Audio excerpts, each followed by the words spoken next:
The Prophecy Club, a nationwide television program, a nationwide radio program. The Prophecy Club also hosts approximately 40 major city meetings per month.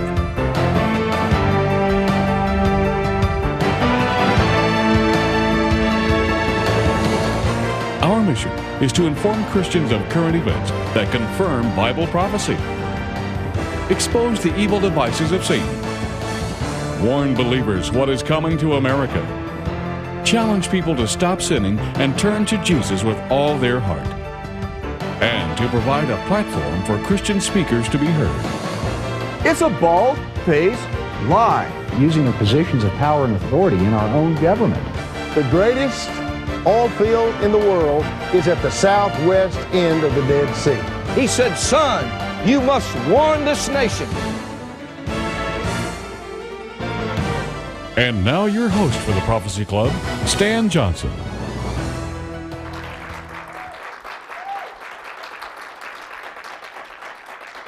Welcome to the Prophecy Club, where we provide information and resources with a prophetic warning message to win souls to Jesus and to call people to repentance. In August of 1995, we had Bill Schnoebelen come in. He had gray hair then too, by the way. And he was our guest speaker, one of the early guest speakers. We've had now over 130 of the Prophecy Club. And by the way, I didn't have gray hair then. I don't know why that's coming out. But anyway, and he made a videotape. Then it was 2 hours, correction, two-hour tapes, total 4 hours of information on exposing the Illuminati from within. And it has been one of the most popular videotapes out of the Prophecy Club's 12 years existence, out of those 130 speakers, out of over 250 different titles, and to say when it's consistently been popular through the years with that much competition, that's good. And a couple of months ago, someone suggested that we should have him back to retape it, to update it, and also to make it available now on DVD. And so that's why we're here today. So your topic today is exposing the Illuminati from within. Bill Schnoebelen was a satanic and voodoo high priest. He was a second-degree member of the Church of Satan, a New Age guru, an occultist, a channeler, a 90th degree Mason, a Knight Templar, and a member of the Illuminati. In this particular talk, he's going to show you how the conspiracy works and how it uses the lodge and the highest echelons of power in our country and around the nation, and technology from secret black project operations to form a world government, just like Daniel 7:23 and Revelation 13 says. 13:7 to be specific. Will you help me welcome Bill Schnoebelen? Glad to have you, Bill. Okay, yes.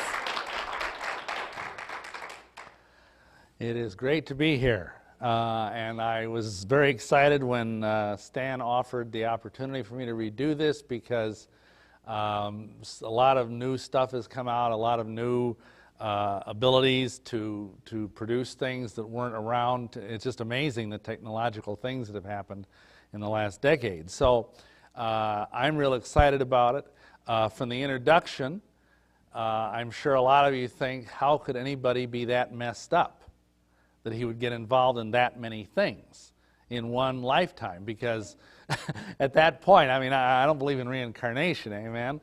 And so I was, doing all this stuff before I got born again, obviously. I stopped doing it then. And so to do all of these things, people say, well, first of all, what made you so evil? Yes, that's a good word for it, evil. Actually, I will try and share what I think the problem was, but I had very good parents. I had no excuses from that standpoint. I mean, I wasn't one of these poor kids that was beaten or locked in a closet or anything like that. I was, very much a Leave It to Beaver kid growing up. In fact, that was my favorite TV show, not that that had anything to do with it, but a couple of things happened.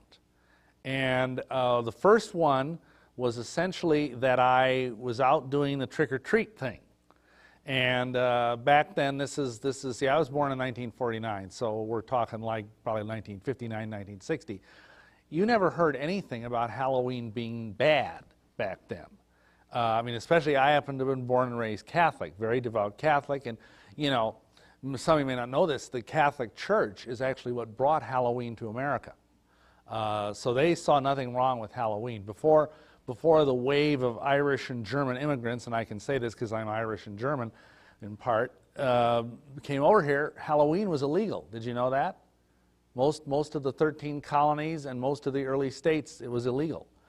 But there was no teaching on that. My parents didn't know anything about it, so they let me go out and do my little thing. And one year, I think it was about 11, 12 years old, I was out walking with my best buddy. It was a beautiful, starry October night, and we were walking down the street. And I just happened to look up in the sky, because I was sort of an astronomy buff even as a kid, and I just was frozen by what I saw, because instead of the sky being full of stars, instead it was like this black cavern. And it was covered with black leathery things from horizon to horizon. And it looked, the only way I can describe it is what I've seen on TV, it's like being inside of a cave that's full of bats. You know, there's just like thousands of bats. Except these things had little red eyes, which I don't think really bats have that feature. And they were staring down at me with these red eyes. And I could feel these eyes like going into my soul, just like burning their way into the very heart of my being. And I felt this thrill, this kind of unclean thrill go through me. I had no idea what it was. And I just sort of stopped, and I was transfixed by this. And I just stared there, and it was almost like I was impaled by those eyes. I couldn't move. And my friend had kept walking, and he stopped and noticed I was kind of going like that. And he said, "Hey, Bill, what's going on?" And I looked at him, and I looked back up at the sky, and the sky was back. There were the stars again. The spell, so to speak, was broken. But from that time on, I began to have a fascination for things outre, for things weird. I started, in fact, believe it or not, by I think the age of 13, I was already involved with getting into UFOs, parapsychology, haunted houses, ESP, all of this stuff. And that's kind of remarkable for someone who was never allowed to see a horror movie, never allowed, I don't think I saw a science fiction movie until I was 14 or 15 years old. Because, of course, back then there wasn't much on TV, and my parents wouldn't let me go to those kind of things. So here I am, I'm getting into all this stuff. Why? And I got really obsessed with UFOs. I mean, I would read everything I get my hands on, which in those days was not an awful lot. I was a member of NICAP, which is the National Investigations Committee on Aerial Phenomenon, which is one of the earlier UFO organizations. And in fact, when my parents would drive around the country on vacation, I'd have to arm wrestle my dad into stopping and visiting all these UFO sites, like, or a haunted house, a famous haunted house, or some cemetery where the gravestone moved around, or some bizarre thing or other. I mean, I was addicted to weirdness, let's face it. So, you know, I think that can partially be traced back to that very thing, to the fact that I had, you know, my parents had unwittingly allowed me to walk out on a night which is considered by Satanists to be the devil's birthday, and to be out there unprotected, because it never occurred to my parents to pray for me before I went out the door on Halloween night. And I was out there unprotected. So then, the next thing that happened is even at that point, from the time I was a youngster, I wanted to be a Catholic priest. That was my avid desire. I mean, so bad that when I was a little kid, I would actually cut up my mother's bed sheets and color them to make them into vestments. So I had it bad. And so I went to Loras College, which was the minor seminary college in Iowa for, you know, people that want to be a priest. Now, an interesting thing, you know, a funny thing happened on the way to the priesthood, as they say. What happened was there was a professor of theology, because, of course, if you're going to be a priest, you take theology courses. And there was a professor of theology, a layman, who nevertheless had a PhD. And he started telling us all how, first of all, got to understand this, the Catholic Church teaches that the priest is another Christ. In other words, when you go up on that altar and you hold up the host, or you hold up the chalice and you say, "For this is my body," or "For this is the blood of the new covenant," you know, etc., you are acting as Christ at that moment. You are literally Jesus Christ, quote unquote, at that moment. And so, you know, he said, well, if you want to be like Christ, this professor told us, you have to do the kind of stuff Christ did. And that made sense, you know. And then he says, well, you know what Jesus did? He went out and studied under the gurus in India. He went to Egypt and studied under the Magi. He studied with the lamas in Tibet, and he told this story about how there's this monastery where we have all these scrolls that talk about this wise person that came to Tibet called Isa, and that Isa was actually Jesus. And so he said, if you want to be like Christ, if you want to be another Christ, then you have to learn these occult techniques. This is how Jesus turned water into wine. This is how Jesus healed people, walked on water, etc. So, you know, what did I know? I was like 18 or 19 years old. This guy was, you know, like had a PhD, and he was a highly respected professor. So I started going out and getting books on the occult, which were few and far between. I actually had to join an occult book of the month club in order to get them, because anywhere in the town I was living in Dubuque, there was nothing. And I finally got a hold of a book on witchcraft, and it was by a lady named Sybil Leek. And she was the first female witch to come out and actually teach that witchcraft is a religion. That it isn't just, you know, like the Wizard of Oz, this green ugly lady with warts, you know, who flies around a broomstick and goes, like that. No. That witches are actually a religious group, just like Buddhists are, just like Jews are, just like whatever. And so that intrigued me, because it looked like here's a religion that as part of its religious practice actually teaches you how to be psychic, how to do these things. And especially when I read in some witchcraft book that Jesus was a witch, that he had his coven of 12 apostles, and because there's a coven of 13, that's the size of a witch coven, and that each of the apostles had a working partner who was a woman, and that Jesus, of course, had Mary Magdalene. Now this is like 40 years ago, you know, so, you know, all this foo-for-ah about the Da Vinci Code or whatever, well, you know, we knew about this stuff 40 years ago. So anyway, I decided I got to be a witch. I was about a sophomore in college at this point. I wrote to the king of the witches. I figured, hey, let's go right to the top, right? And his name was Alex Sanders, and he was a high-level witch in London, and he gave me the address of a nearby coven where I could go and be initiated, because witchcraft is an initiatic religion. You have to go and have someone sort of, you know, kind of zap you to get into witchcraft.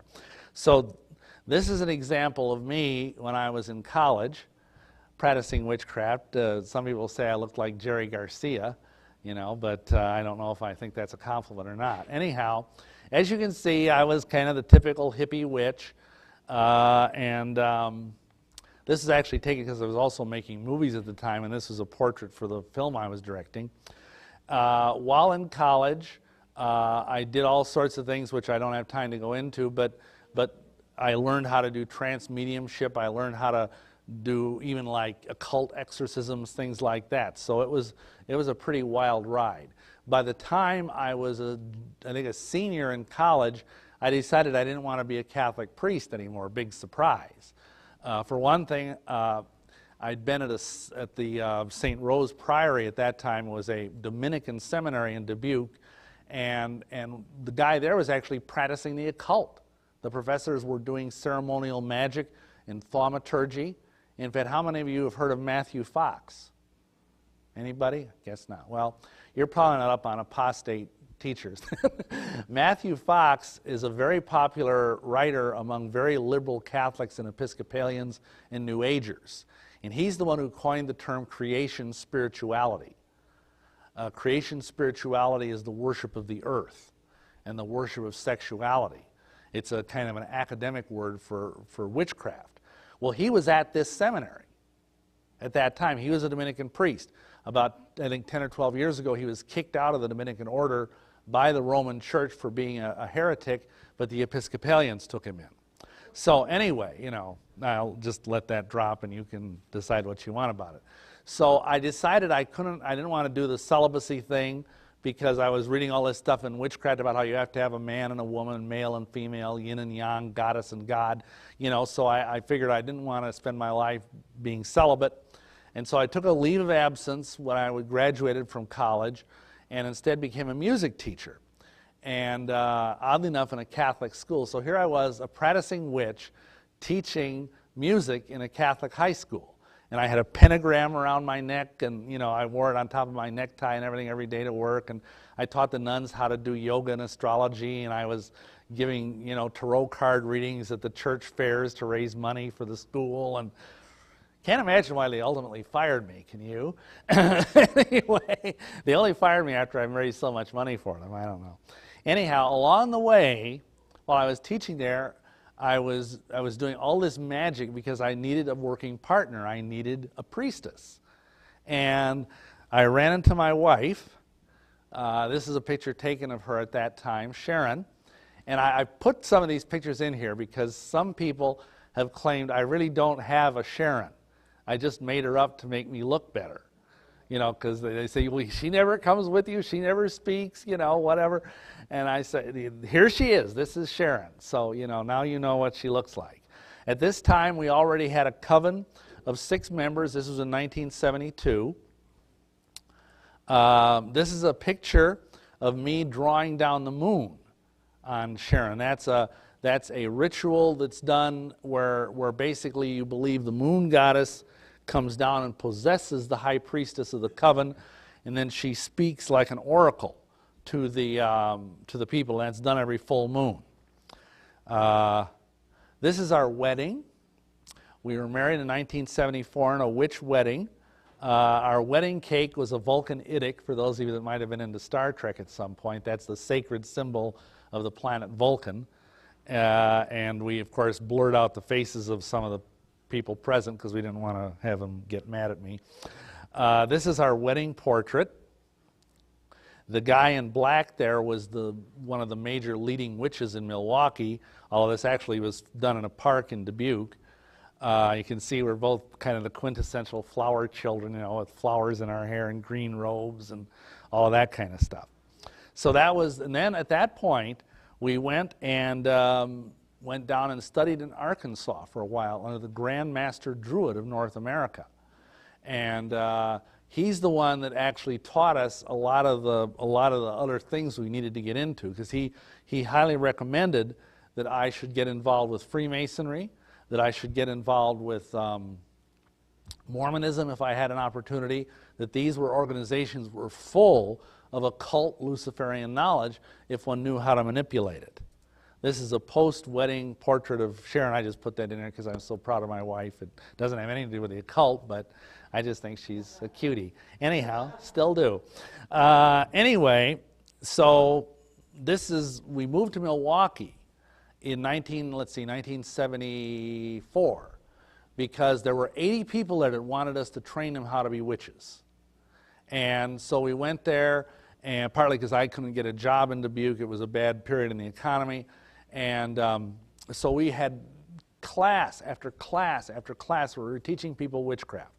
And we were the ancillary stuff too, you know, astrology, tarot cards, mediumship, parapsychology, astral travel. And we just, you know, we were virtually a little free university. We'd have a semester and we'd have about 10 or 15 people. We'd train them and then we'd run them through. And then and I see you can only have 13 members in a coven. And so we set up 2 or 3 different covens, and Sharon became a witch queen, which means someone who has a high priestess who has several covens under her. One of the people in the coven at that time happened to have a dad who was the junior warden of a Masonic lodge in Heartland, Wisconsin. Now, a junior warden is like one of the top 3 officers in a local Masonic body. And so I thought, well, this high-level druid, the Grand Master of all druids in North America, whose name, oddly enough, was Eli, he said if I ever had an opportunity to join the Masons, do so. So I had said, well, can this guy get me into the Masons? And so he did. And you see there, that's my certificate for, I don't know how well you can see it, but all of these things are in my books if you want to see better documentation. On March 24th, 1977, I was finally raised to the sublime degree of a Master Mason. which is the top of the Blue Lodge degrees. Subsequently, I went on and went through York Rite, went through Scottish Rite, and went through the Shrine. So basically, I did essentially everything one could do in Masonry, and even some stuff that most people can't do in Masonry, as we'll see later. Along the way, now this might seem a radical change of direction, but a funny thing happened to me. I had just been made a high priest of the Druidic order. I was a high priest of witchcraft, and we were down in Chicago visiting some friends at the Temple of the Pagan Way, which is another occult organization. Chicago is full of them. Anyway, we all got together, and guess what movie was playing at that time? Big, huge movie, The Exorcist. And so we thought, oh, this will be a kick. Let's go see the movie. And so there were like 3 sets of high priest, high priestess witches. 3 couples, plus the guy who was the head of the Temple of the Pagan Way in Chicago. And we all sat in this theater, and we were all scared to death. I mean, it was so funny because this lady who was sitting next to me, who wasn't Sharon, she was like another high priestess, she grabbed my hand in this like death grip and wouldn't let it go for the whole movie. And I don't know if any of you have defiled your minds by seeing that film, but that is probably the evilest movie ever made. And it was so profoundly scary and evil, for reasons I don't have time to go into, that the fellow who we were staying with down there, who happened to be an epileptic, he actually had a grand mal seizure that night. It had hit his nervous system that violently. And it kind of scared me, and I thought, well, gee, maybe I should do something with this Catholic thing. I'd kind of put the whole Catholic scene aside. Well, as it happens, I heard through a friend of mine who ran an occult bookstore that there was an old Roman Catholic church in town. Now, probably none of you even heard of the old Roman Catholic Church. But what it is, it's a branch of the Church of Utrecht in Holland, which was cut away from the Vatican by various Protestant Catholic divisions back in the 1700s. And so this has existed as a whole separate parallel church to the Catholic Church. The only difference is 1, they allow a married clergy, 2, they say the Mass in the vernacular, and 3, they do not accept the last 2 councils, in other words, Vatican I or Vatican II. So this fellow was willing to ordain me, get me ordained to the priesthood, in exchange for me ordaining him a witch priest. So he kind of, swapped initiations. So this is a picture of me. This is actually during the ordination ceremony this is in St. Paul's Church, Old Catholic Church in Joliet, Illinois. There's my certificate, June 5th, 1976. I already explained about the Roman Rite of Utrecht. This is another shot of the same thing where I'm kneeling. The bishop there is about to lay hands on me. Notice his little Dagon fish hat that he's wearing. That's very important. Okay, so, and all this, you see, it was like I was gathering power. This is how I looked at it, because, see, this Druid guy had explained to me that there's all these different currents of occult power. And I explain all this in my book, Lucifer Dethroned, but like for all of the, you have the 13 members of Jesus' coven, right? And each one of those apostles had a certain current of power that went out from him. Like, for example, the Johannine current of power was the Freemasons. The Petrine current for Peter was the Roman Church, and so on and so on and so on. And so it was like I was going around picking up these things, sort of like, hash marks on my spiritual aura or whatever. So that's what I was doing. I wasn't just being, people might think, well, what kind of a wacko person is a witch and goes and is ordained a Catholic priest? Well, it's not as strange as you think, and we'll explore more about that later. Anyhow, once I'd gone this far, another thing happened. This same friend who stood up at my wedding as my best man, he owned this occult bookstore in Milwaukee I referred to, and he said, one day he came up to me and he says, you really ought to read this book. And he handed me a copy of the Satanic Bible. Now, if you talk to anybody who's a white witch, they'll say, oh, witches aren't Satanists, witches don't believe in Satan, we worship nature. We're out skipping through the woods, gathering herbs and worshiping the gentle goddess and the great God, tra-la-la. So, this was sort of odd because this guy was supposedly a Wiccan. But he said, this guy has some good ideas. So I read the book, and I found out that indeed Anton LaVey, who wrote the Satanic Bible, the guy who was the head of the Church of Satan for many years, that he did have some interesting ideas. And you see, this is how it works. Once you set your foot in this direction, you know, you get more deceived, you get more deceived. You know, it's not like I woke up, you know, one morning when I was a high school kid and said, I want to worship the devil. You know, it was a gradual process. And especially when you understand that the Church of Satan doesn't worship the devil. How many of you realize that? The Church of Satan does not worship the devil. They just view the devil as a symbol, as an archetype. Now, there are, of course, Satanists that do worship the devil, but that's why basically we call the Church of Satan comic opera Satanism, because it's really not that serious a thing. Not that it's not dangerous, but compared to other forms of Satanism, it's not that dangerous. So I went through the first degree of the Church of Satan, and then made it all the way up to second degree.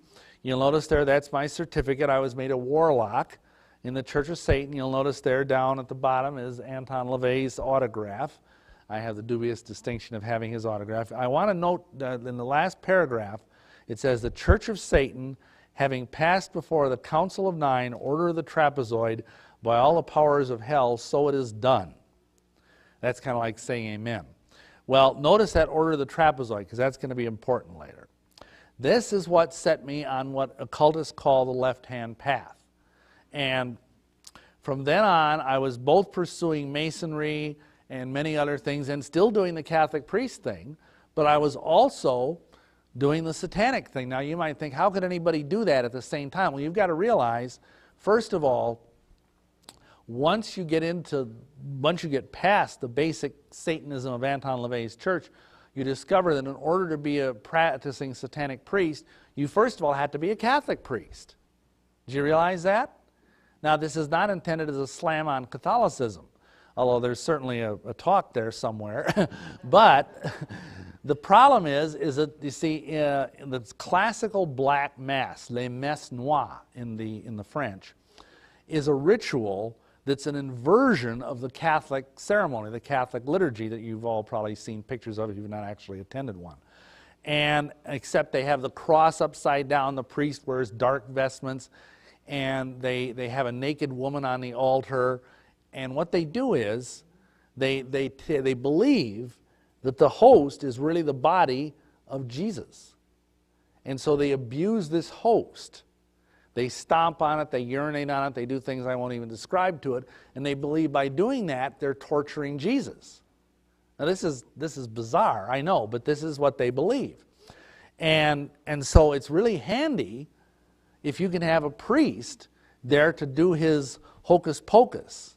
Now, how many of you realize the word hocus pocus comes from the Latin Mass? Did you know that?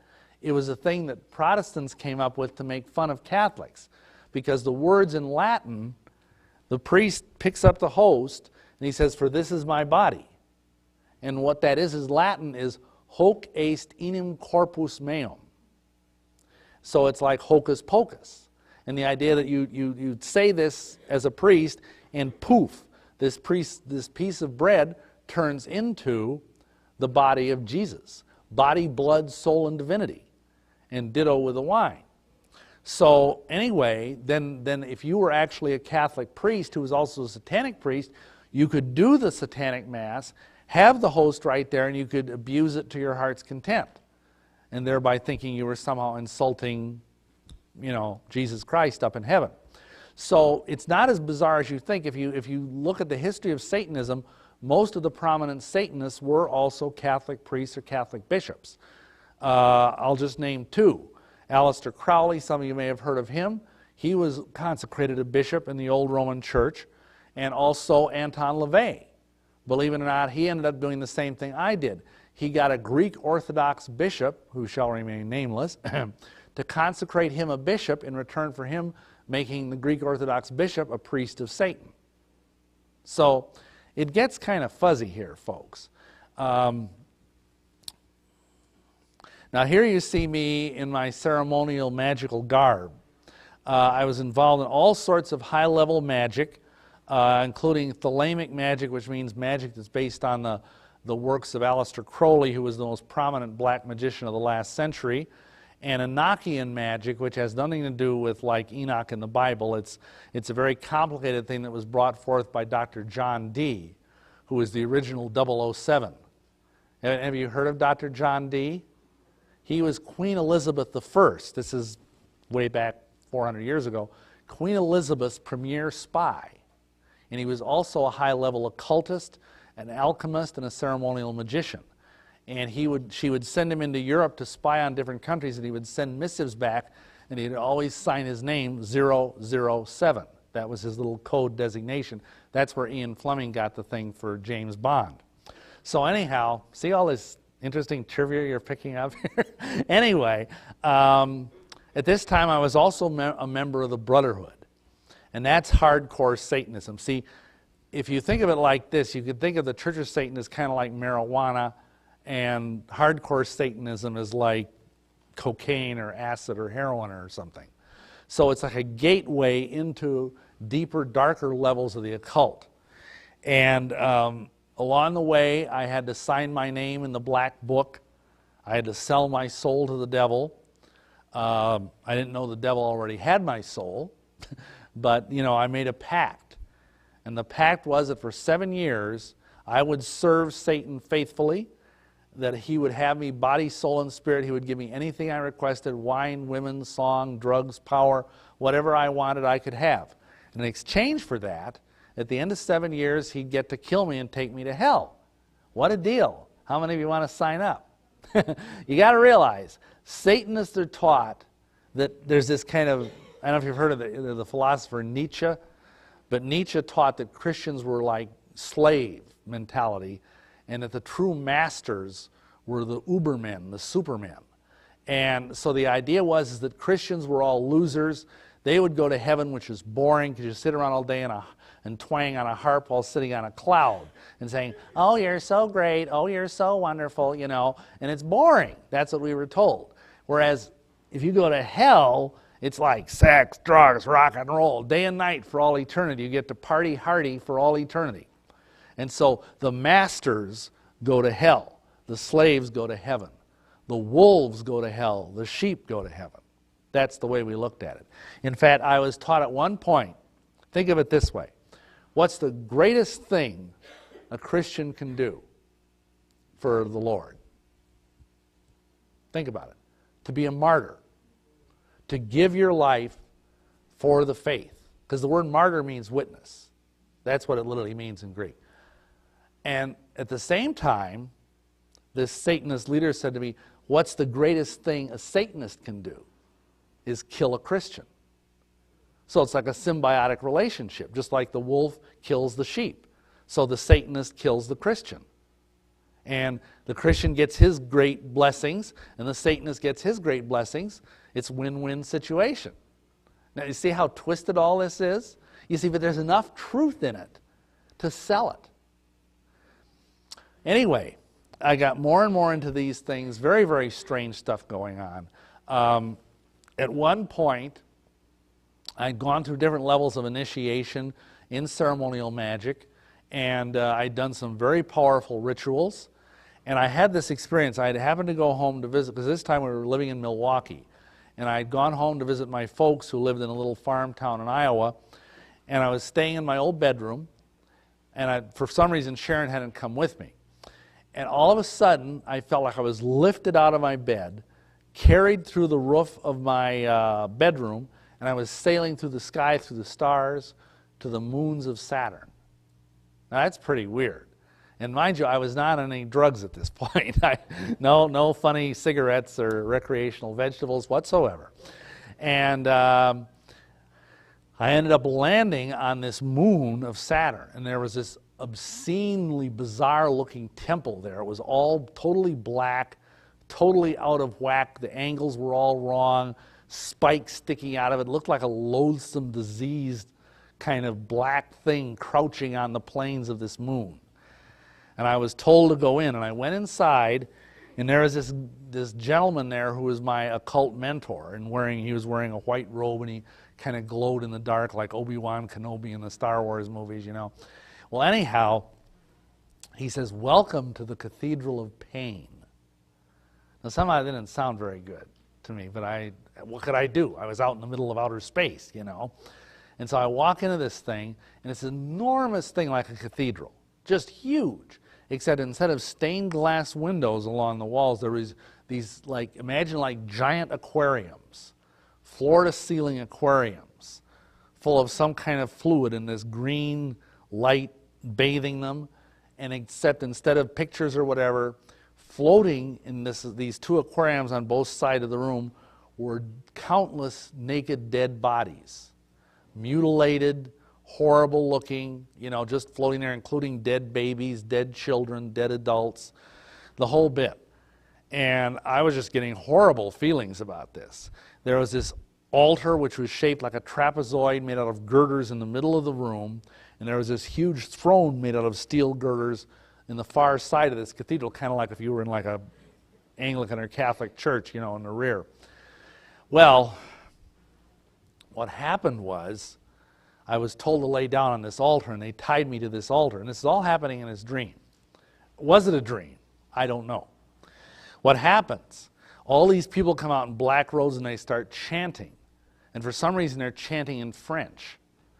And for some reason I understand French even though I don't. And they're saying all these blasphemous things against the Almighty, which I won't even repeat, just cursing over and over again. And it's like they're trying to raise a level of power. And all of a sudden this figure materializes on this throne in the rear of this huge cathedral. And it's this giant ghastly figure, probably 25, 30 feet high.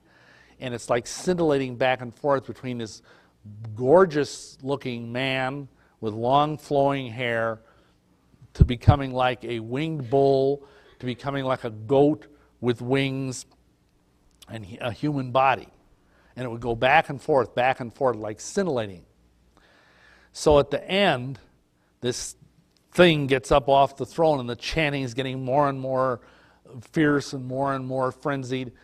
And he comes down, and every time he steps, the whole floor shakes. And he comes up to where I'm laying on this altar, and he has this vast hand that's like, 4 feet long, from thumb to finger, and talons. And he takes this finger and he pokes it right through my forehead, like this talon, and it like sears into my brain, and I feel this energy just burning my brain with white hot pain. And he said in this cavernous, sepulchral Darth Vader type voice, "Now you belong to me, body, soul, and spirit forever." And my brain like exploded at that point, and I felt myself hurtling back to earth in a fireball. And I landed in the backyard of my parents' house. I'm laying there stark naked in the middle of this burning circle of fire on the lawn. And I had a scar on my forehead, which is still faintly visible to this day, 20 years later. And it was like, whoa, what happened here? And I kind of staggered back into the house. I had the mother of all headaches, and I didn't know what to make of it. But from then on, that was my Luciferian initiation, even though I didn't know it at the time. Soon after that, I was invited to join the Illuminati. Now, what's the Illuminati? Well, we're going to talk about it a lot tonight, but basically it's the mother of all conspiracies. And it means literally a society of illuminated men and women who have received the light of Lucifer. Because remember, Lucifer means the light bearer, right? So anyway, I was walking around in this state of white fog in my brain, and I was getting more and more tempted to do evil things, more and more. It was like whatever vestige of humanity was gradually being eaten away by this cancer of evil. So then I got to the point of what's called the abyss in high-level magic, where you have to cross the abyss. And then you transcend good and evil, and you're on the final approach to becoming a living God. And in order to do that, I had to make a choice. In the system of magic I was working, I had two choices. I could either be a werewolf or a vampire. Now, a lot of you might think, huh? This guy's been, eating too many stale pizzas or what? But no, I had to make that choice. And I knew people who'd been into lycanthropy, which is the technical medical term for being a werewolf, and I knew it hurt a lot. I mean, you think about it. I mean, your nose starts growing out, and you grow like 2 feet taller, and this and that and the other thing. So it's not very fun. Plus, the stuff you have to do to become a werewolf, the rituals are so unspeakable, I won't even offend your ears by telling you what they are. So I'd always kind of had this fascination for vampires anyhow, because they're kind of sexy and everything, you know. So I thought, okay, I can do that. I can be a vampire. So I was ultimately initiated into a vampire cult down in a Russian Orthodox splinter group in Chicago. And I started having all of these sort of semi-vampiric symptomologies, like I couldn't go out in sunlight, I couldn't get within 50 feet of garlic, because garlic's a blood purifier, you see. And I had to sleep in a specially designed coffin. I mean, and I'm sure you're all thinking about this, but this guy's a total wacko. Well, no, and if you look around what's happening today, I mean, I was doing this stuff in 1978. What's going on today is you're seeing a whole culture developing of vampires. You may have seen, like, they have programs on them, like on the History Channel or the Discovery Channel. There's vampire nightclubs. There's vampire churches. They're out in the open, which was then secret 25 years ago, is now out in the open. And people ask, well, what did you do? How did you survive? Well, the funny thing is I couldn't eat anything.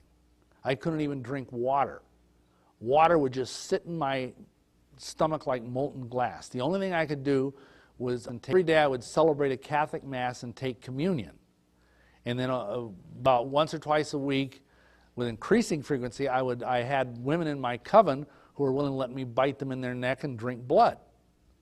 And so that was how I survived for more than a year. I mean, I probably didn't have more than, 40 calories a day. And yet I survived. It's all satanic. It's all demonic. And I believed that if I were to die, I would rise from the grave 3 days later as a vampire.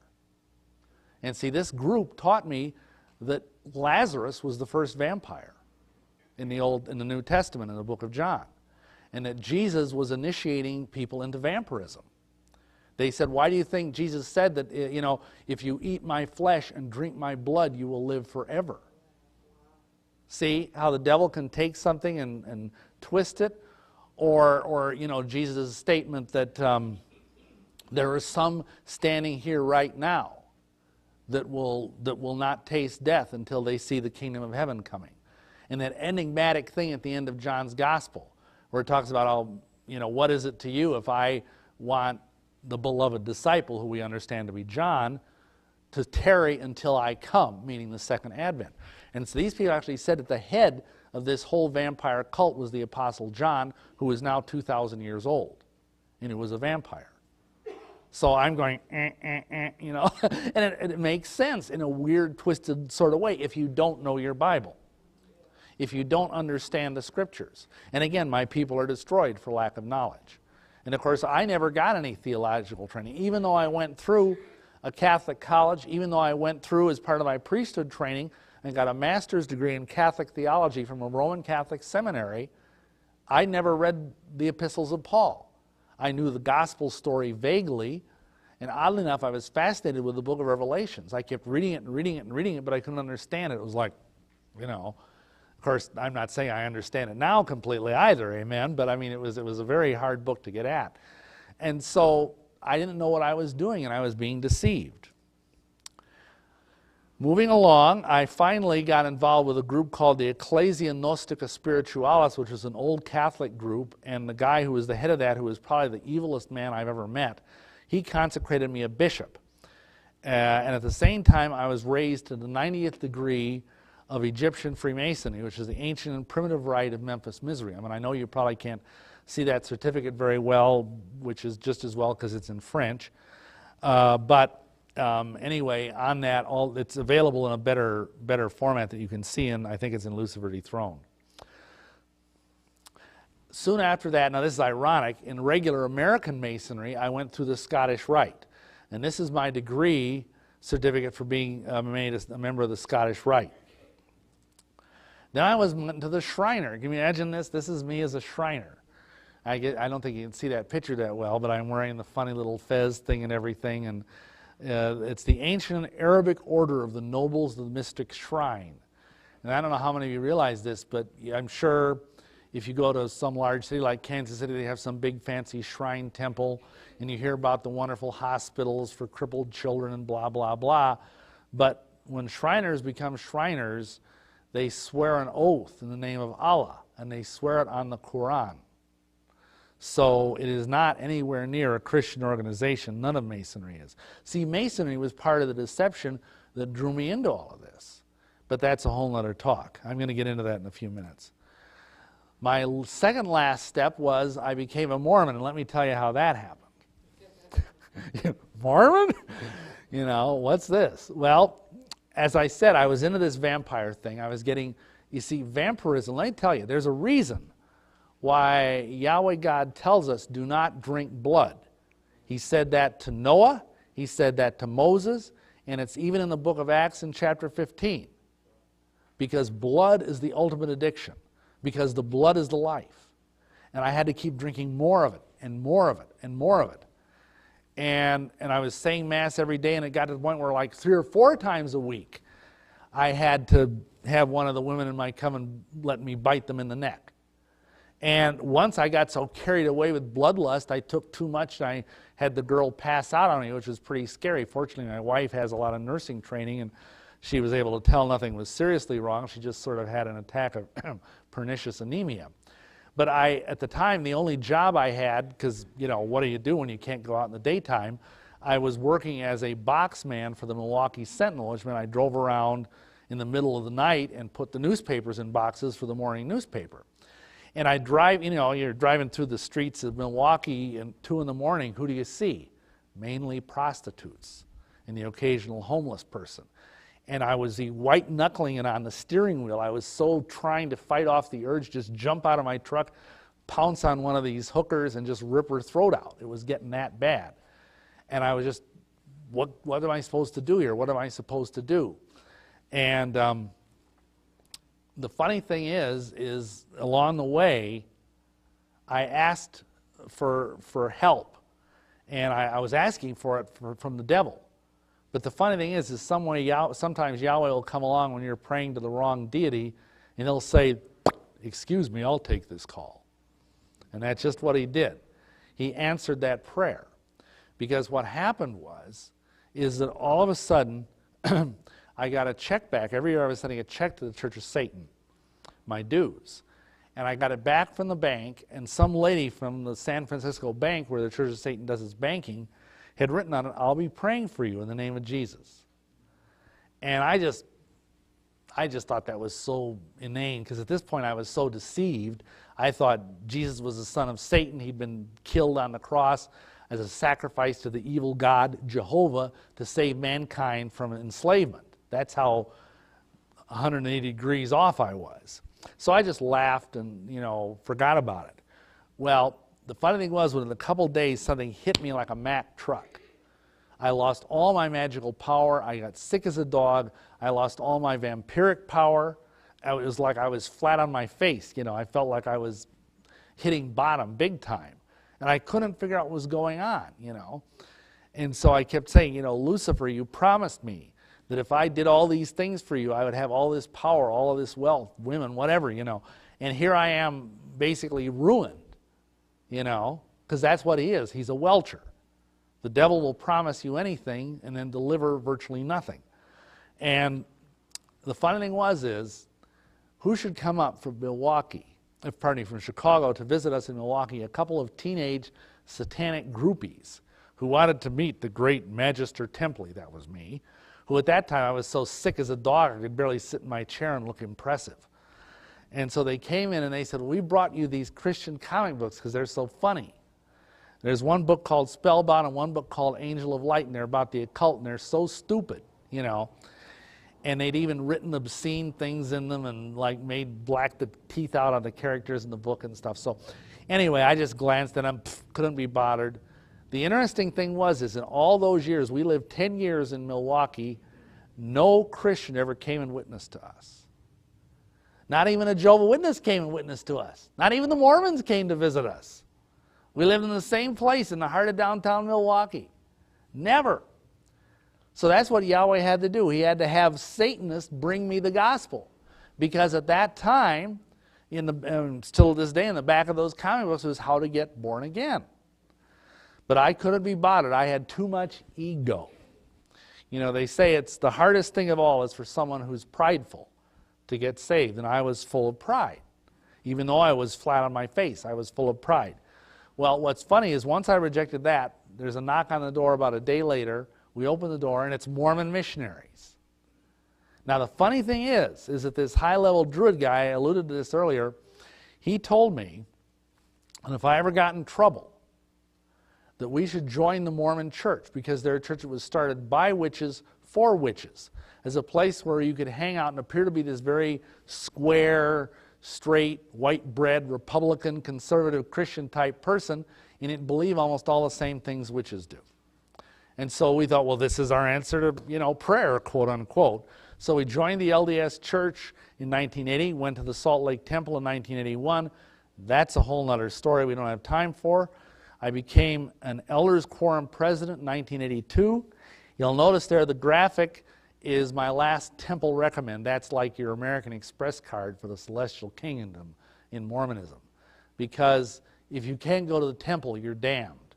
And this is a special card that allowed me to go to the temple and do work for the dead and to get my own endowments so I could be married for time and eternity to my wife, etc., etc. So this is just sort of documentation. Yes, I was indeed in the Mormon church. However, I tell people, if Yahweh can use a donkey to preach, he can even get someone saved by using the Mormon church. Because for the first time in my life, as a Mormon, I was trying to be good. Well, I should say since I was a kid.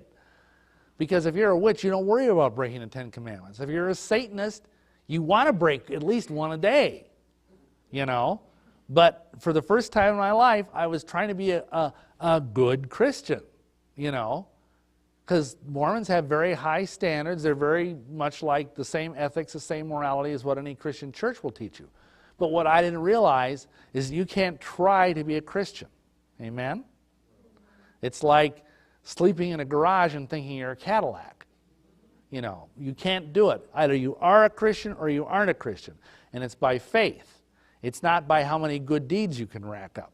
Because, see, the Mormon church has over 4,000 commandments it has to keep to be a good Mormon. The 613 commandments that are in the Torah aren't enough. They added another 3,400 whatever.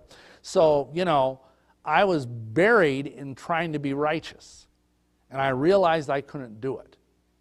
And then what happened was they called me to be a professional teacher of theology for the Church Institute of Religion. And they asked me to teach a course in the New Testament. Now, the Mormons use the King James Bible. See, I tell people, even a broken clock is right twice a day, amen? So everybody gets something right. And so here I am for the first time in my life. I'm like 34 years old. I'm actually reading the Bible from cover to cover. I'm actually reading Paul's epistles. And I read Galatians, and I read Romans, and I realized there was no way Paul could have been a Mormon. And so I wrestled, and I struggled, and I prayed, and I fasted, and this is a longer story that I want to get into. But ultimately, I studied my way out of the LDS Church, and finally, on June 22nd, 1984, I remembered those comic books. And I figured I'd tried everything else. I might as well try this. And so I took off my magic Mormon underwear because I didn't want any static on the line when I prayed. And I got the comic book out and put it on the bed and knelt at the foot of the bed and prayed the sinner's prayer, quote unquote. And at that moment, Yeshua, Jesus, saved me from my sins and became the Lord of my life. Hallelujah. Amen. Let's give him a praise offering for that. So, that is quite a long story, and yet I wanted you to understand how deception works and how it's a gradual process. And yet from the moment that lady started praying for me, I started moving on an upward trajectory. Because Mormonism, as bad as it is a vast improvement over being a Satanist. Amen? Okay, now we're going to get into the nitty-gritty stuff here. That was just lightweight stuff. We're going to explain about the Illuminati and its origins. Essentially, anytime you study, and let me just say this, anybody who says that there isn't a conspiracy out there, and you get this all the time, even from Christians, oh, you're a conspiracy nut, blah, blah, blah. And they obviously don't know the Bible from a doorknob, because you can see the history of a conspiracy, both in the celestial realm with Satan himself and his minions, and down here on the earth, tracked all through both testaments. And even the second Psalm, about the kings of the earth conspiring against the Lord and against his anointed. I mean, this is a conspiracy. So if anybody says, oh, you're just a conspiracy nut, you're going to say, hallelujah, thank you. And then explain why you're thanking them. Anyhow, you can't study this conspiracy without studying Freemasonry. See, Masonry, while itself is kind of benign in some ways, I mean, it's not like, and I don't want, by any of this, I'm not wanting you to think that, oh, Satanists are running around cutting up cats or killing people or, torturing, because most Masons are nice people. They're just deceived to their toenails. But they're not evil people, except in the sense that we're all evil people until we get saved. But Masonry has been like the carrier wave, if you understand radio, upon which the conspiracy has traveled down through the millennia. It's been called many things. It's been called the Dionysian artificers. It's been called the Gnostics, etc., etc. We'll get into more of that in a little bit. But Masonry traces its own history back, of all things, to the Tower of Babel. They claim Nimrod was the greatest Mason who ever lived after the flood. Before the flood, they associate the origin of the original Mason with Tubal-Cain, who is one of the I think he's the 7th generation down from Cain, and he was the guy that invented metalworking and blacksmithing and things like that. Now it's interesting, way back when I did this talk in 1995, I said this. Since Nimrod, Masonry has always been the matrix of all secret societies. Of course, now we all know this movie, The Matrix, and its sequels is a big thing. Everybody talks about it. But you see, you know what the word matrix means? It actually means womb. That's literally what it means. And the matrix is the womb, the crucible, the place in which the conspiracy is formed. Another kind of synonym for matrix is like a mold. Like if you're doing metal or plastic or you have molten material and you pour it into this mold, that's a matrix. So that's what the word matrix actually means, and that's exactly what Masonry has been down through the centuries. It's like you can take a mold and you can pour, molten gold into it and make a gold whatever, or some of you may even be into hunting and you make your own bullets and you pour the molten lead into a little thingy, and I know nothing about this, but I know there's guys that make their own shells and their own whatever. And it's the same idea. You can take that same mold and pour something else in it. You can pour molten silver in it. And it's the same with Masonry. Masonry is the matrix, and you can pour, whether it doesn't matter what it is, different things into it. And that way it's like a virus which comes down through the century and it mutates to meet the needs of the time. Its most effective work is always done in secret, and it always appears outwardly respectable. Now, what I want you to understand here as we talk about this is you want to watch out for the leaven. What do I mean by that? Well, Yeshua warned us in Matthew 16 to beware of the leaven of the Pharisees and the Sadducees. Now, leaven in Hebrew is chametz, and basically it is a symbol of wickedness. You'll notice Paul also says this in 1 Corinthians 5, 6 through 8. He said, your glorying is not good. Know ye not that a little leaven leaveneth the whole lump? Purge out therefore the old leaven, that you may be a new lump, for as you are unleavened. Notice the whole symbolism there with the Passover.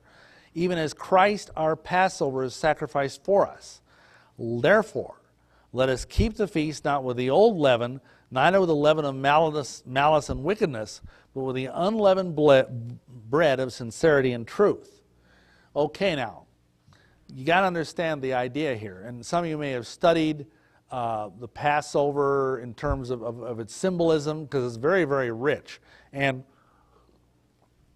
part of the idea is that you're not supposed to eat leaven for a period of 8 days following the actual feast of Pesach, the feast of Passover. And some of you may know that Orthodox devout Jews will actually go through their house and make sure there's not a lick of leaven in it. They'll look in every nook and cranny, every cupboard. They'll clean everything out scrupulously. And this is a metaphor.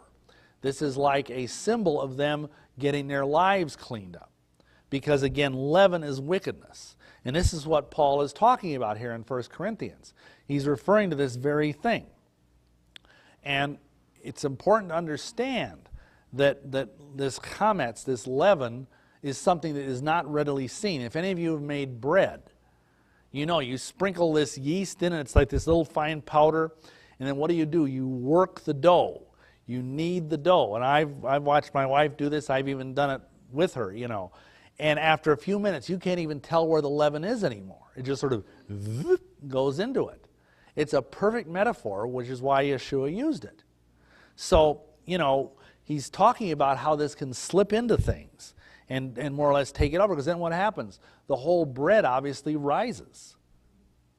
And that's why, you know, if you've ever seen a matzah cracker that they use like in Passover, that's why they're so flat. It's because there's no yeast in it. There's no leaven.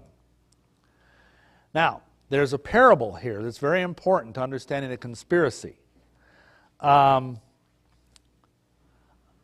13:33, all those huge parables are in Matthew 13, and Yeshua said this, "Another parable spake he unto them, the kingdom of heaven is like unto leaven, which a woman took and hid in 3 measures of meal, till the whole was leavened." Note that Yeshua is talking about the kingdom of heaven, not the kingdom of Yahweh, God. You ever notice that? There's only one gospel that uses the phrase kingdom of heaven, the Malchut HaShamayim in Hebrew, and that is Matthew. Now, most Bible scholars will tell you Matthew is the most Jewish of the 4 gospels, and Matthew is the gospel that was directed toward specifically the Israelite people. And so it's interesting because these are 2 separate things. The kingdom of heaven is the earthly Davidic reign of Yeshua and of you know, all the way back, in fact, to the first king, Adam, who blew it, and then the next king, Noah, who blew it, and every other king down the way blew it. Even King David blew it, because of course he, you know, had that affair with Bathsheba. So in all of these cases, we're talking about a kingdom. Now, on the other hand, the kingdom of Yahweh is the kingdom that is spiritual. So when we get born again, we are translated from the earthly realm of darkness into the kingdom of Yahweh. Whereas the kingdom of heaven is a physical kingdom which right now isn't on the earth. It will come back to earth when the king comes back to earth. And that's Yeshua, of course. But right now there is no kingdom of heaven, quote unquote. But at this time there was. And you see the danger of what this thing is beginning to talk about, this parable, is that this leaven business in the 3 measures of meal was about trying to falsely establish a kingdom of heaven here on the earth. This is a very mysterious and controversial parable. Now, what is exactly the kingdom of heaven? We already talked about that. But now, what exactly is the leaven? Well, remember what Yeshua said earlier, we talked about it. It's the doctrine, the false doctrine, and he was referring specifically then to the Pharisees. But it's false doctrine. Now, who is this woman? Who's the mysterious woman who's taking the meal and kneading it and dividing it up into 3 parts? And then finally, what is the significance of the 3 measures? Well, actually, there's several uses of the word woman in the Bible. I think it's always important to let Scripture define the words in Scripture. The Bible is our dictionary, amen? You know, if you want to know what a term means, you go through and you see it. Now, there's various symbolic uses on the deeper level of the word woman. One is, a woman is sometimes, let me see. Sometimes people will say, oh, it refers to the church, but the church is never called a woman, is it? It's called a bride, but it's never called just a woman. Okay, sometimes the term woman is used on a parable, or what's called in Hebrew a drash level of scripture interpretation, as a symbol of Israel, both bad and good. Sometimes Israel is the prophets will say the virgin daughter of Israel, and that's of course a good reference, or when Israel is being seen as being virtuous and righteous. And then sometimes, I hate to say this, Israel is portrayed as virtually like a prostitute or a woman of ill repute. So, it could go either way. Then there's another use of the word woman in the Brit Hadashah, the New Testament, which is in Revelation 17. I'm sure many of you know this. A woman, he saw a woman sit upon a scarlet-covered beast full of names of blasphemy, having 7 heads and 10 horns. And the woman was arrayed in purple and scarlet color, and decked with gold and precious stones and pearls, having a golden cup in her hand, full of abominations and filthiness of her fornication. And upon her forehead was a name written, Mystery, Babylon the Great, the mother of harlots and abominations of the earth. And I saw the woman drunken with the blood of the saints, and with the blood of the martyrs of Jesus. And when I saw her, I wondered with great admiration. Well, wouldn't you? What an image. And of course, you can get at all kinds of different things about who is this woman, what is Babylon. I mean, there's different versions of that. But the important thing is it's a symbol of spiritual wickedness and deception. And she's going to be prominent in the last days. And how many of you realize we're in the last days? Amen? Okay. Now, we got to divide up the chametz. First of all, leaven is sin or bad doctrine. Now, what is meal? Well, if you know anything about making your own bread from really seriously scratch, you know that meal is ground up wheat berries. I don't know if any of you ever done that, where you actually ground up your own wheat berries, but they look like these little hard things. You put them in a flour mill or whatever, and you grind them up into flour. Now notice, again, using Scripture to define Scripture, that Yeshua in that very same chapter defines wheat as the children of the Malchut, the children of the kingdom. So, if wheat is the children of the kingdom, then the meal is what has been, you can't bake bread with wheat berries, can you? It'd be real crunchy. You might end up with something kind of like popcorn, except not. The only way wheat is useful is if it's ground up. And similarly, the only way we are useful to the master is if we're ground up, is if we're broken and crushed and pulverized so that we can be of use to him. So therefore, wheat is the children of the kingdom. Thus, the 3 measures of meal would mean the 3 great divisions of Christendom as it happens. Now, isn't this interesting that this was said in the 1st century? And today we all understand there's basically 3 broad divisions of Christianity, quote unquote. First of all, there's the Eastern Orthodox churches, which are probably the most ancient. And the Russian Orthodox, there's what are called the patriarchates, the Greek patriarch, the Russian patriarch, the Syrian patriarch, etc. Then there's the Roman church, which you see there, I guess it would be on your right, and the Vatican City in all of its glory. And then finally, there's the various Protestant churches there on the bottom, symbolized by Westminster Abbey. So these are the 3 broad divisions into which almost all Christian churches fit. So I think that's what this is referring to. We can readily see how leaven, pagan ideas, and strange doctrines have swept into Roman Catholicism. Most of us understand it. I mean, they pray to statues. They have all these odd doctrines like purgatory and forbidding men to marry in order to be priests and so on and so on. To a lesser degree, some of these same ideas have also been mixed in with the Eastern Orthodox. They share a lot of the same strange doctrines as does Catholicism. They're not nearly as strange, but they still have a lot of that. And then the chametz, the leaven, has even been mixed in with the Protestant churches. Now how? I mean, you say, well, preacher, we aren't, our church, we don't have, little dollies up there at the front of the church and people genuflect to them. We don't burn candles to statues. We don't worship cookies. We don't do any of these things. How can we have leaven in our churches? Well, let's look at it. There's this mystery woman who's dividing up the three measures, and a term that may not be familiar to most of you called the klepote. The answer is found in the Western esoteric tradition, as it is fondly called, mainly Freemasonry. See, down through the centuries, from before even the time of Yeshua, there was this esoteric, just means a fancy word, it means hidden. Just like the word occult means hidden. This was something that was running under the surface. It was kept secret. You could not join any of these groups without an initiation. See, Masonry and its forebears is like a mystery religion. Unlike Christianity, I mean, anybody can walk into this church, for example, and sit and listen to a sermon. It's not like you have to take a blood-curdling oath or be blindfolded or be dunked in, a river of blood or something before you're allowed to sit in a Christian church service. No. But with some of these, like Masonry, they put you through various ordeals. In witchcraft, they put you through various initiatic ordeals, and so on and so on. Now, part of this system is what is commonly called Kabbalah. And some of you may have heard of this because it's really trendy right now. But it's important to understand the difference between Kabbalah and the Qliphothic systems that are generated from it. You know what Kabbalah actually means in Hebrew? It means to receive. That's what the word means.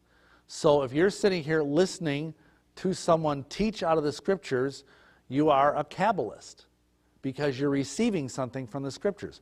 That's what it originally meant. And for thousands of years, it just was a deeper level of interpretation of the Scriptures. But see, here's what happened. As with anything else, the devil gets in there. See, in rabbinical learning, there's 4 ways of understanding the Scriptures, which I think this is biblical. It's called paradise. It's an acronym. There's the Peshat level in Hebrew, there's the Remez level, there's the Drash level, and there's the Sod level. And that's how you get paradise, P-R-D-S. Now, the Peshat level is when you read a book at its most obvious meaning, as historical or whatever. Then the Remez level is when it means hints, where there's hints of something deeper.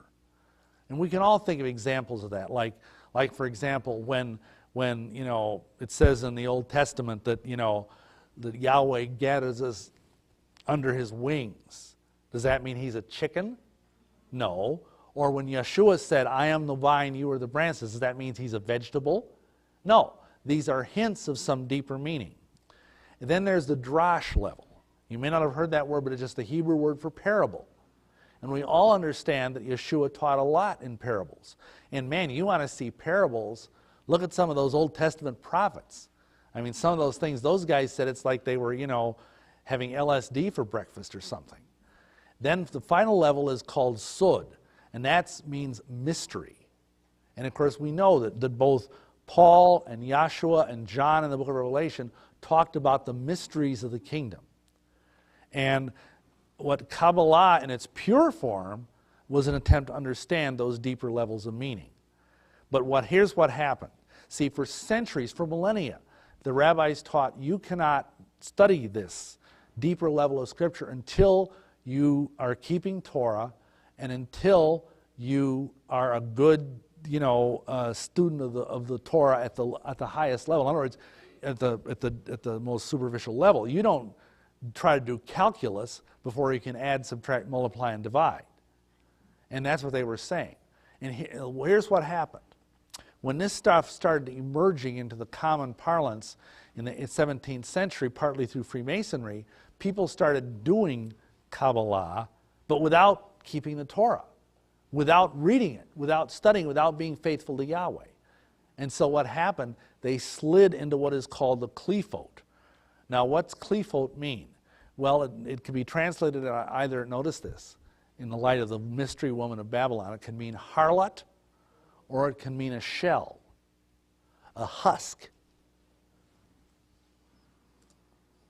Now, this is the Etz Chaim, which is the original diagram of the tree of life in English. And you notice there it has 3 pillars. And this is what's funny, is if you understand what, like 2,000 years ago, these Kabbalists were saying, they were talking about the Trinity. They were talking about the Father, the Messiah, and the Ruach, the Spirit. You can use their writings to show that they understood that Yeshua was in fact the Messiah. But see, Satan twisted it. He got people to mess with this stuff who are not willing to submit to the commandments of Yahweh, who are not willing to do any of these things, and who are not even willing to study the Bible. So we get the tree of harlots, the Qliphotic tree. And I don't know how well you can see that. Again, there's a better diagram in my book. But what they did is, like, for example, what is the ultimate confession of both Judaism and Christianity? It's what is called the Shema. Deuteronomy 6:4. Shema Yisrael, Yahweh Eloheinu, Yahweh Echad. It means, hear, O Israel, Yahweh is one. The oneness of God, the Echadness of God. Well, what's the top thing on this false tree? It's Thomael, which translates as the twins of God. See, the devil's number is 2, just as Yahweh's number is 1. So 18th and 19th century occultists uprooted the Kabbalah and tried to make it work with the occult. The result, they perverted it and slid into the Qliphotic realm, which is a very, very dark place. Believe me, I've spent years trapped in it. Now, there's another key component to understand. There's a line of thaumaturgy rooted in the Vatican. Now, whoa, that's a big word. What's thaumaturgy? Well, it's a fancy word for wonder working. For, like, taking a cookie and poof, you're Jesus. Or, for example, bleeding statues or levitating hosts. I saw all of those things when I was involved in the old Roman church. Rome is famous for its miracles. They used to have this statue of I think they still do. It's a Fatima statue. They trundle around the country. It's about yay high, and it's all dressed up in nice little dolly clothes, and it has a hat, a little crown on top. And if you're lucky, it comes to your church and it might weep. It weeps real tears. Now, that's a wonder. There's even a saint called St. Gregory the Thaumaturge, which in Greek means St. Gregory the Wonder Worker. And this is one of the lines that came in on this false tree. You see, remember, we already discussed this. You cannot have Satanism without Catholicism. Now, you say, that's kind of a bizarre statement. But that's because the whole foundation of Satanism is the Catholic Mass, is the idea of them literally believing they have the body and blood of Yeshua. And this is also the basis of the vampire cultus that I was a member of, that goes back hundreds and hundreds of years. In fact, it's interesting, how many of you know that the person who's like the Jesus of the vampire cult is a Wallachian nobleman by the name of Vlad Tepes, Dracula. Probably heard of him by the name Dracula. And one of the reasons why he was believed to be a vampire is that he was born and raised Eastern Orthodox, but for political reasons he converted to Roman Catholicism. And in the eastern parts of Europe, and if any of you have lived there, you know these people take this stuff very seriously. Hungary, Czechoslovakia, Romania. They used to believe that if you became a Roman Catholic, you would turn into a vampire. Isn't that interesting? Here's another interesting thing. How many of you have heard of the doctrine of incorruptibles in Catholicism, Roman Catholicism? They teach that there are certain saints, probably 100 of them or so, that are so holy, that are so wonderful before Yahweh, that when they die, their bodies don't corrupt. And they have, like, for example, St. Clare. Her body still exists somewhere in a church in Italy on display, and it has never rotted. It's hardly changed from the day that it was first interred. There's dozens of saints like that. And this is a sign of sanctity. Plus, there's a perfume that comes off their bodies. It smells like flowers. Now, isn't that's a wonder? But now here's the flip side of that. In the Orthodox Church, in the Eastern Rite of Eastern Europe and Russia, they teach that if you are a vile, evil, despicable person and or a suicide and or someone who becomes a Roman Catholic, when you die and are buried, you are so vile the earth will spit you up and refuse to decay you. And so your body remains incorruptible. So it's like, which is it? And that's where the idea came about, again, of the vampire being this incorruptible dead dude who rose from his grave to suck the blood of the living. Is again because they felt that this incorruptibility was a sign of being under a horrible curse, because they felt it was a natural part of the way things were, that when our bodies die, they decay and return to the earth. So you make the choice on that. But here's the thing you need to understand, is that the whole vampire thing as it's currently constituted could not exist independently of the Roman Rite today. Now, the other thing is we've got to talk for a moment about the Society of Jesus. Now, some of you may know that under another name, the Jesuit Order. What many of you may not know is it was started about 500 years ago by a Spanish warrior nobleman named Ignatius Loyola. That's why if you see Loyola colleges and Loyola high schools, those are Jesuit institutions. In fact, how many of you know that Bill Clinton was Jesuit trained? And you can tell. One of the interesting things the Jesuit order has is the doctrine of mental reservation. Oh, you know what it is, right? Mental reservation is the idea that you can say anything you want as long as mentally you're thinking something else. So it's sort of like you're saying, like with your hand, when you're a kid, you could make a promise that you had your hands tied behind your back, crossed, your fingers, then it didn't count. Well, that's this doctrine that it wasn't a sin for a Jesuit to lie if it was for the greater glory of God and if he had a mental reservation. That's right up there with what is the meaning of is. You know, you can see the similarities there. The apple did not fall too far from the clephotic tree, so to speak. Anyway, this Ignatius Loyola had some kind of an experience while he was recovering from having a cannonball shoot his leg. And then while he was convalescing, he felt called, quote unquote, to become a servant of the light. And he started this order, and the original name he gave the order was Los Ilumbrados. Remember, he was Spanish. Los Ilumbrados means the illuminated ones in Spanish. In other words, he called it the Illuminati. Now, this was well over 100, 150 years before the word Illuminati was used.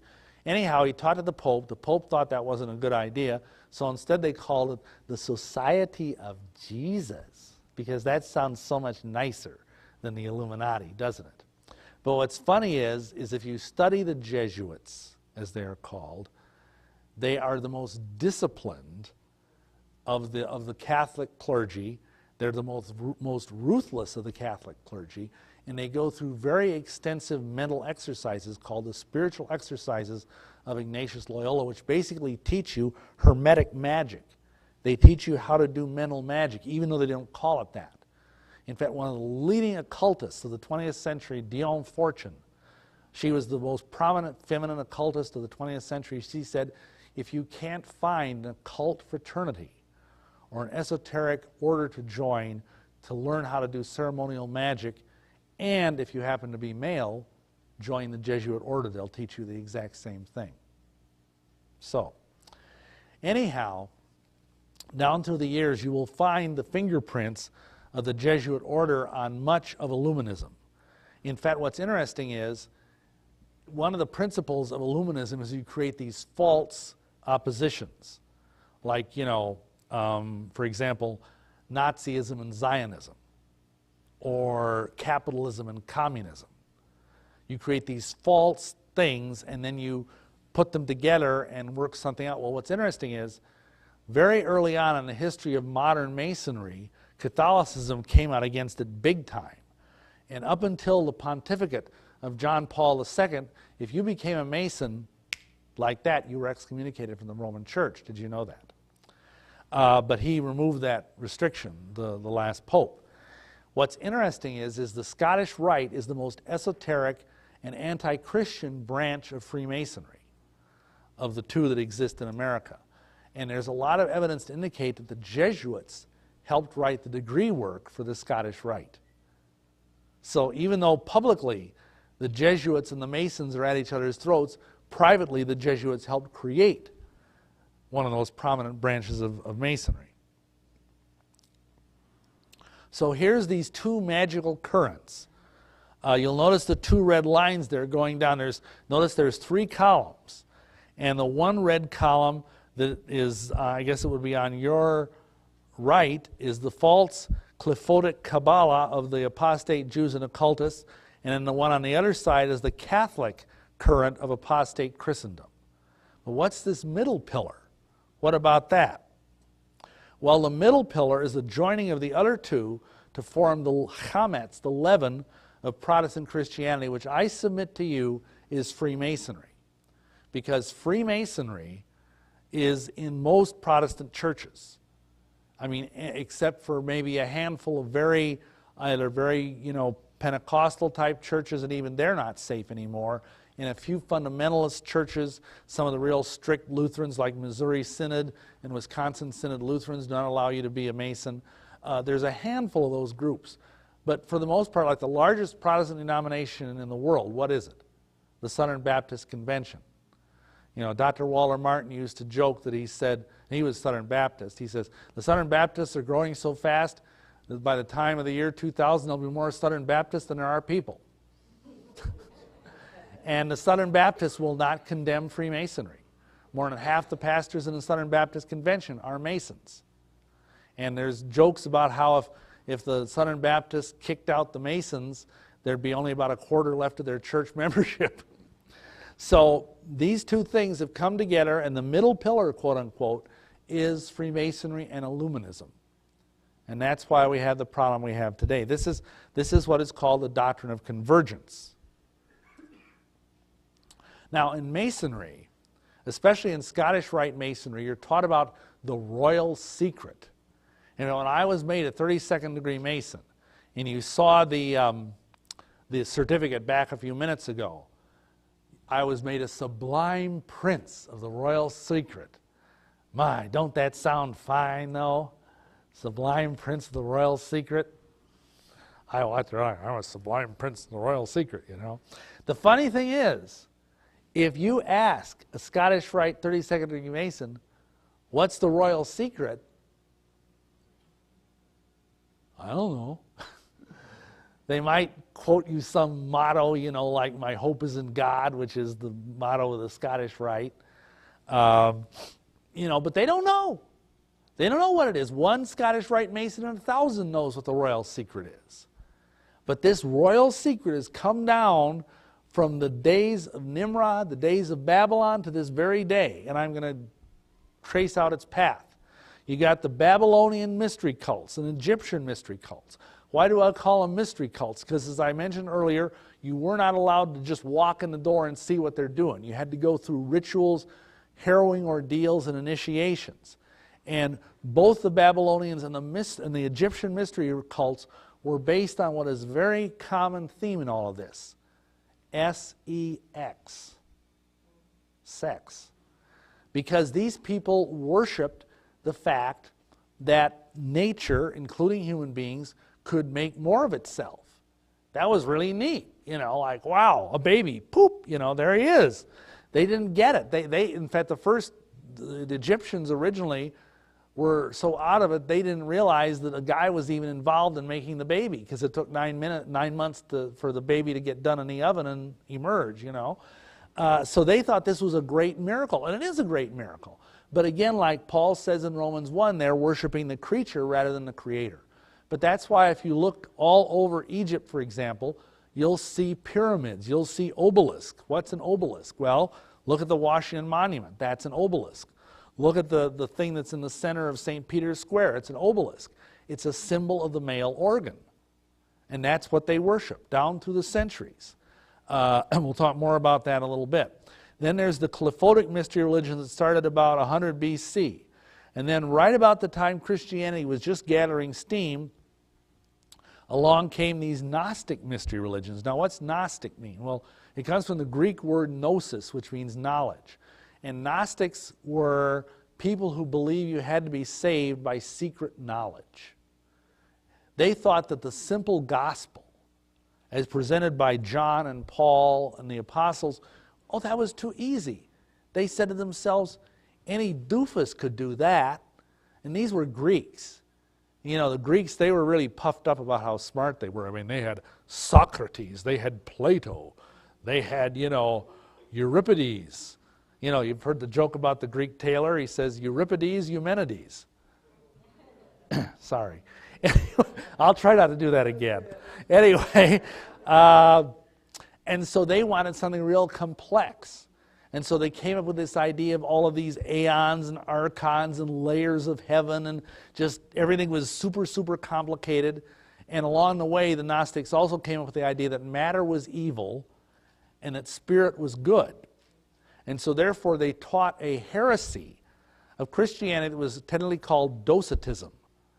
Docetism taught that Yeshua never existed in human form. He just walked through earth like a phantom, because they could not conceive of a godlike being becoming a human being. That was blasphemy for them, because the flesh was evil.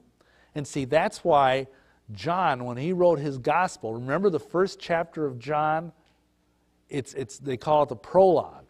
But that's a ringing indictment against the Gnostics. Because what does he say there in John 1, I think it's 1:14? And the Word was made flesh and dwelt among us. I get goosebumps just when I say that. Because, see, the word in Greek is logos. And the Gnostics put the logos way up here. It was this lofty thing right underneath what they called the pleroma, which was the fullness of the unknown deity. And that's right. Yeshua is way up there. But by saying the logos became flesh, Paul was basically throwing down the gauntlet, John, because remember, he lived a long time. John was writing his epistles way at the end of the first century, right? And so by this time, the Gnostics had started to come forward, and so that was his attempt to say, no, Gnosticism is wrong, Christianity is more balanced. Well then, after the Gnostics came along pre-Islamic sorcery and alchemy.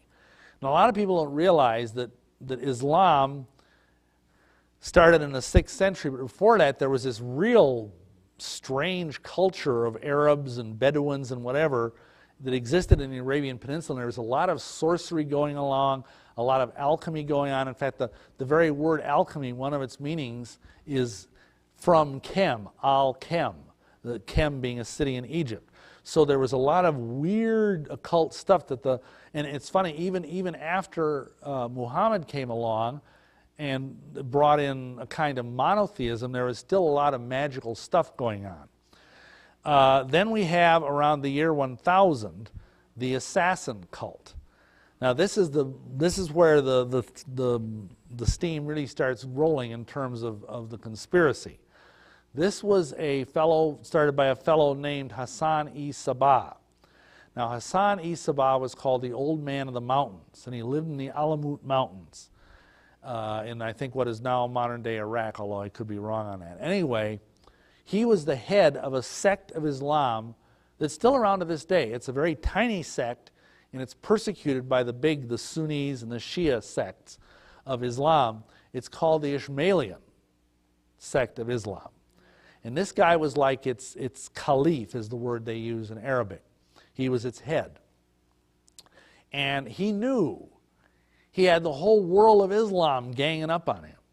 And if he wanted to survive, he had to be cunning. He had to be devious. He had to be a conspiracy type guy. This is the man that's credited with inventing espionage.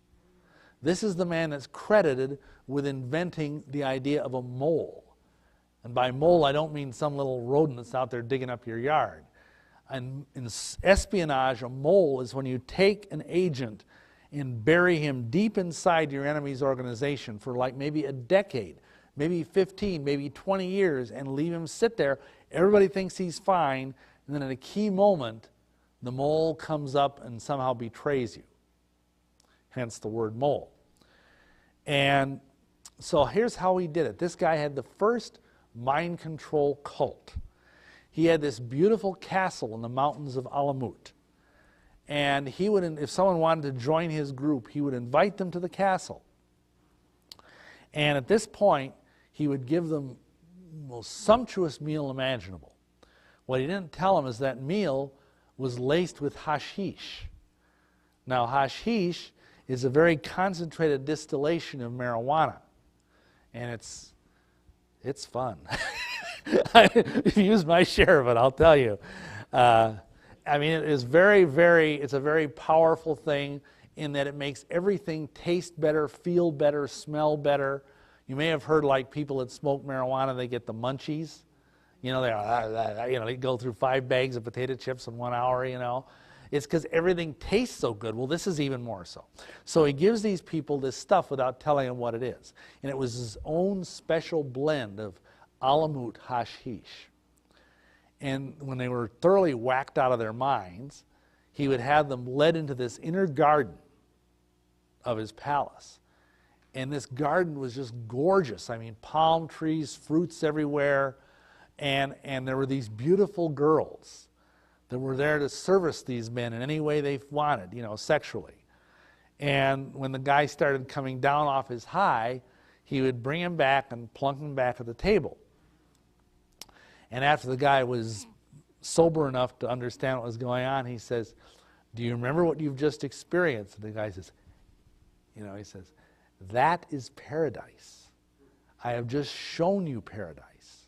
If you serve me, you'll go there instantly when you die."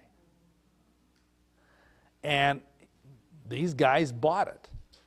I mean, you think Osama bin Laden is bad. Osama bin Laden, other than he maybe has applied modern day methods to this, is nothing by comparison. This guy had an army of these people.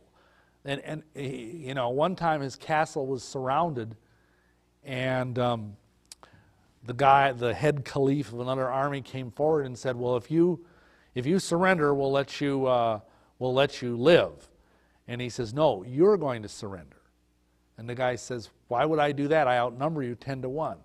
And Hassani Sabah went like this and snapped his fingers, and 100 of his men leaped off the parapets to their death, 1,000 feet, smiling all the way down, because they knew when they died they'd be in paradise with their 72 virgins. The guy fled. He didn't want to fight something like that. Can you blame him? And the other time that is recounted in history is that Caliph was going to storm the castle and try and capture Hassan. And Hassan sent him a note and said, "If you do not back off, you will be dead within a week." And the other Caliph just scoffed and said, "How can this be?" He says, "I'm surrounded by my most trusted retainers, my family members. You know, no one ever gets within 100 feet of me unless I've known them for years." The guy went to bed that night. The following morning, he woke up, there were 10 assassin daggers buried around his head on his pillow. Because it's a characteristic little dagger that the assassins would use. It looked like flame. You've probably seen pictures of daggers that look like this, you know, and they get into a sharpened point. That was their signature weapon of killing. Now, why is this called the Order of Assassins? Because they were called in Arabic hashishim. And the word hashishim, meaning eaters of hashish, became corrupted into assassins. That's where our word assassin comes from today. So, this organization, obviously this guy was a master at mind manipulation, at the use of drugs, at the use of sexuality, at the use of military training to create virtual robots. Now along comes another group, the Templars. Now the Templars were a very different kind of organization. They were a military order of knights that were started by the Pope to fight in the Crusades. Because what happened was, as some of you probably know, the Saracens and the Muslims came in and took over the holy city of Jerusalem. And so naturally the Pope had to mount an army and go and try and get it back, and that was a total disaster in the long run. But anyway, part of what came up were these Knights Templar. And they were a group of supposed warrior monks who took vows of poverty, and it was their job. They were known as the Knights of St. John of the Temple of Jerusalem. And it was their job to supposedly shepherd the pilgrims that were going to the Holy Land to worship at the holy sites. How many of you ever found that in the Bible, by the way, that you have to go to the Holy Land and worship at holy sites and, like, you know, kiss the foot of the true cross and all this kind of stuff? Did you ever find that in the scriptures? Not me either. No, I somehow missed that. Anyway, but the funny thing was is that originally there were only 9 knights in the Knights Templar. Now, how would 9 knights be able to guard all these pilgrims on their way to the Holy Land? A lot of people believe their real purpose was to try and dig in the ruins of the Temple of Jerusalem and find ancient mysteries, ancient secrets, and ancient treasure. The other thing they did is they discovered banking. What a wonderful invention. Here's what they did. See, everybody traveling to the Holy Land from Europe was afraid that bandits would fall upon them and steal their gold and silver, a legitimate concern. So the Templars came up with this wonderful idea called the check. They said, we'll tell you what, in our Templar commandery in Paris or Munich or wherever, you give us all your gold and we'll give you a piece of paper. In this piece of paper, it'll be written in a special cipher that only a Templar can decipher, and it will tell you that this piece of paper is worth, say, you know, $500 in gold, even though there weren't dollars in those days. And then this person would carry this piece of paper to wherever they were going, and there would be a Knight Templar hospitallary along the way at key places, and they'd present this, and they could get some money to buy food or whatever. And then finally, when they got to the Holy Land, they'd turn in and get their money back.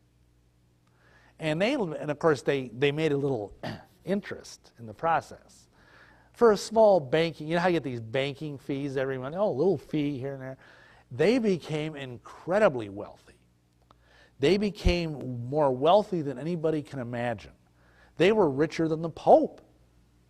They were richer than any of the monarchs of Europe, even though they were under a vow of poverty. Explain that one.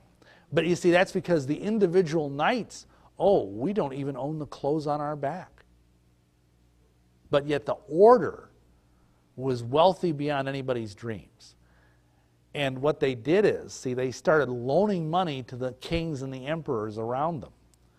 And one particular king, Philippe le Bel of France, was into them for a lot of money. I mean, big time. I mean, let's just say this, his Knight Templar credit card was maxed out. And he figured, plus they literally owned half of his kingdom. And so he decided he was going to take him out. And so he arranged when the Pope died to get a new Pope on the throne of St. Peter, who was in his pocket. And he could basically manipulate this Pope and have him do anything he wanted. And so he arranged that the Knights Templar would be arrested on charges of black magic, sodomy, pedophilia, and sorcery. And this went forth on October 13th. That's Friday. That's why Friday the 13th is considered unlucky to this very day. And they arrested thousands of knights and tortured them. They were accused of all of these things.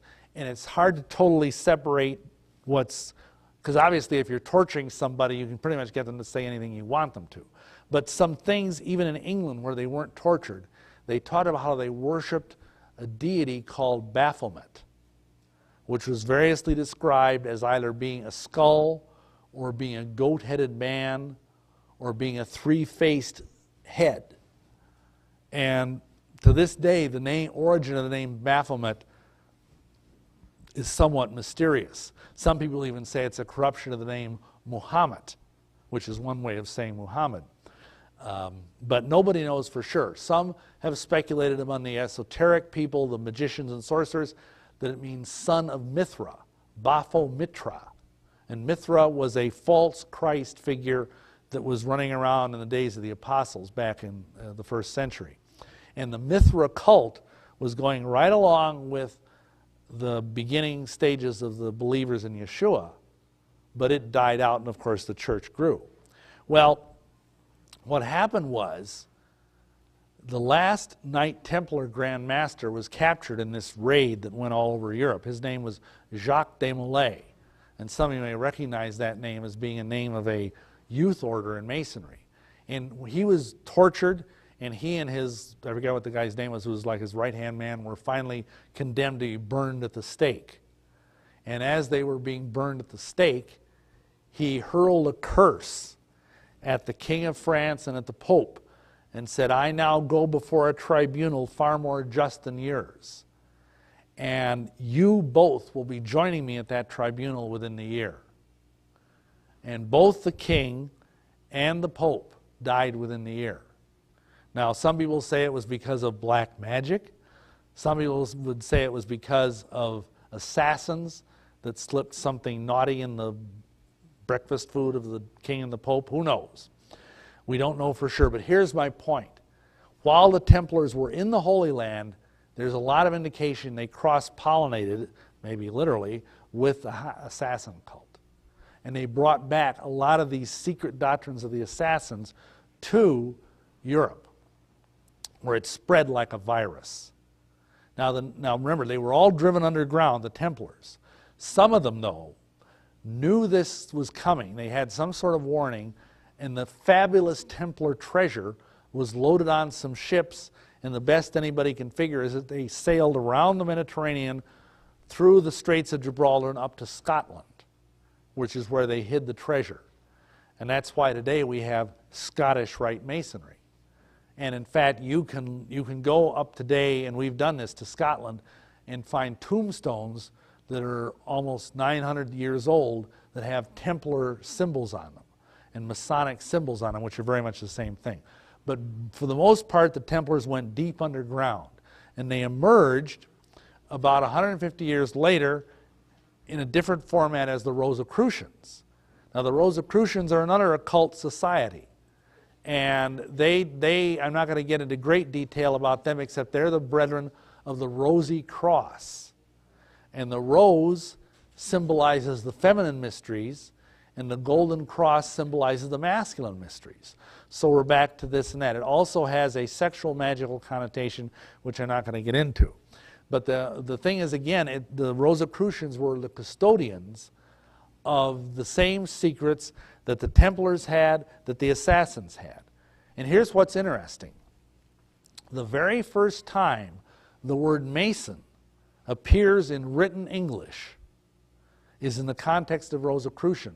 In the 17th century, there's a poem called Muse's Threnody, and I document this in my book, Masonry Beyond the Light, where he says, "For we be the brethren of the Rosy Cross, and we have the Mason word and second sight." Now, what's the Mason word? Well, that's the lost word of Masonry, which is the great secret that's supposedly conveyed to you when you become a Master Mason. What's the second sight? It's occult power. It's an old-fashioned word for being able either to see the future or to be like a medium or something like that. It's called having the sight. So right then and there, we see three things knitted together by that quote: Freemasonry, Rosicrucianism, and the occult. Okay, we already kind of dealt with the Jesuits. I'm not going to talk about them again. But what's interesting is that a crisis occurred within Masonry. Because originally, how did Masons get started? Well, they were a trade union.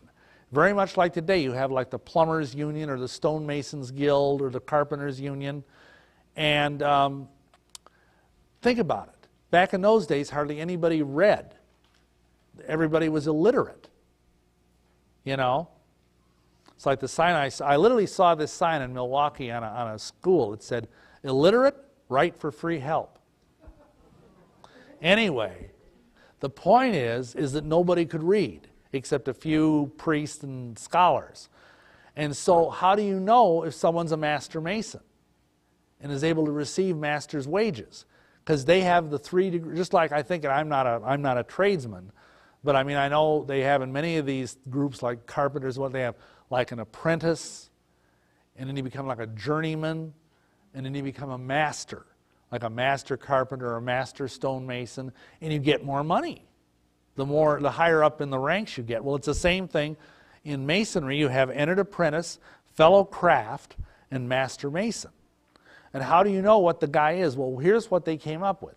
Let's have secret signs. So, for example, if you show up at some cathedral where they're building some huge cathedral, because that's mostly what the Masons did, is they built cathedrals and they built castles.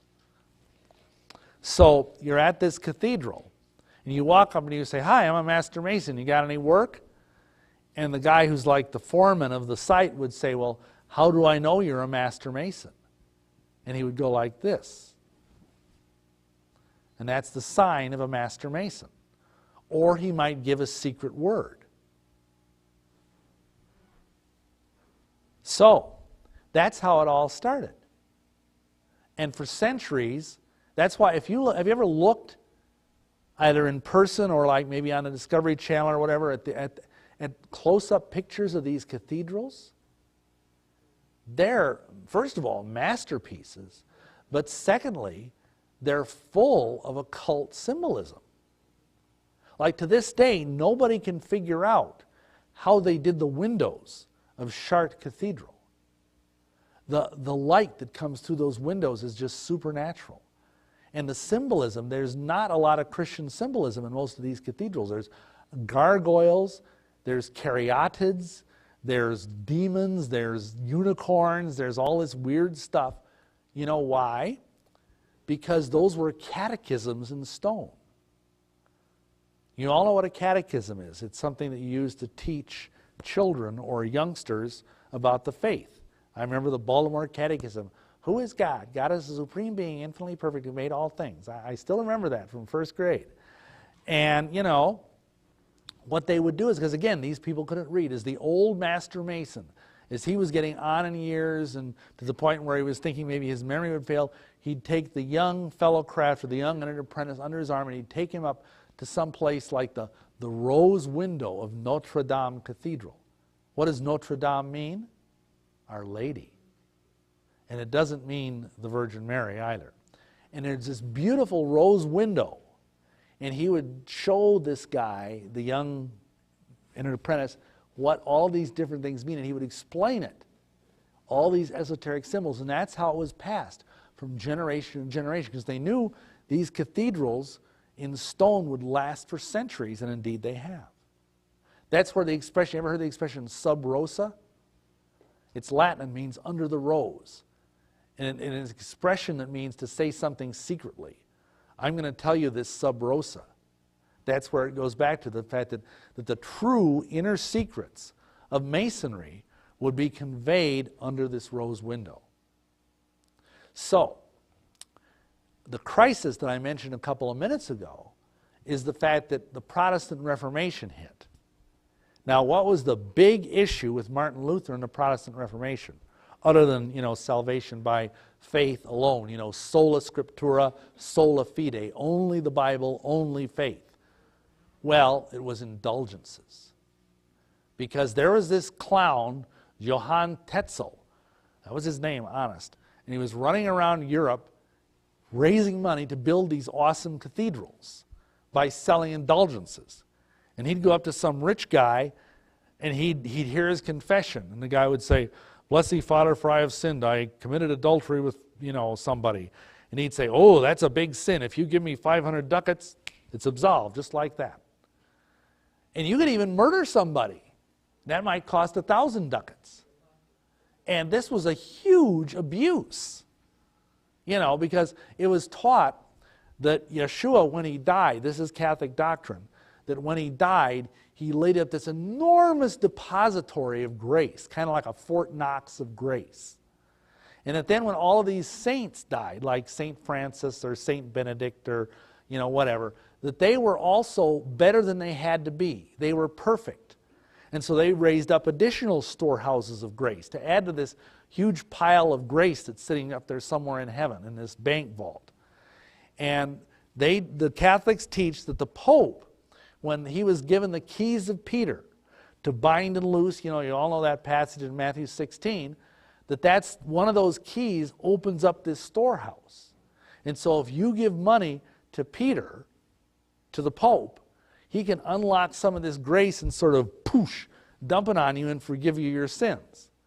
And they were using this, you do that for the dead too, by the way. And the Catholic Church does this to this day. To the day my poor father died, every year he would have a mass said for his mother. Even though she'd been dead for like 20 years, she was a perfectly nice, sweet old granny lady. But sometimes 2 or 3 times a year, he would pay $25, $30 to have a mass said for the repose of her soul. So anyhow, the Vatican was raking in millions with this indulgence thing. Well, when Martin Luther came along and lowered the boom, and first of all, Westphalia and Germany and these various places in Northern Europe started jumping on the bandwagon, and then it was like the Roman Church was running like an old sock, because, we had Calvin, we had Zwingli, we had John Knox, all these different people. And all of a sudden, the church had to pull back this indulgent thing because it was really making it look bad. And so what happened? The funds dried up for cathedral building. All of a sudden, there were no more cathedrals being built, or very few. And then, all the Masons had left to do was build the occasional castle. And I mean, how often do you build a castle? I mean, it's not like you throw one up every other day or anything. So they were really hurting for money. And so somebody got the idea,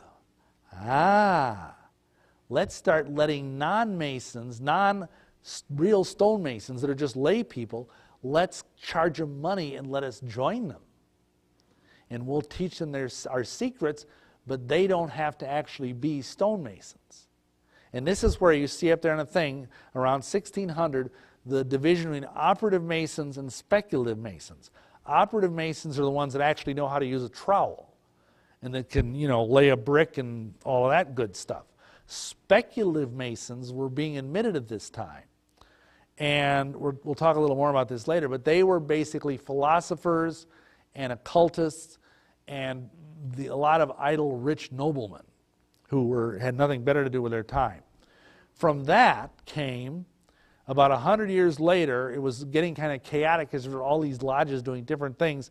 And so in the Apple Tree Tavern in London in 1717, some bigwigs of Masonry got together for the English-speaking world and started the Mother Lodge, the Grand Lodge of England. And this is from where almost all the lodges in America get their warrant. Their ability to legally function is from the Grand Lodge of England. Then a few years after that, in 1773, we have the Grand Orient in France. That was a much nastier group. It was much more overtly anti-Christian. Then we have the Illuminati Ordinance, the Order of the Illuminati. That was in 1776. And between all these different things, remember I talked about the convergence, the fusion of the 3 pillars? Well, that's what came together in 19th century. So, I'm going to talk about Illuminism here.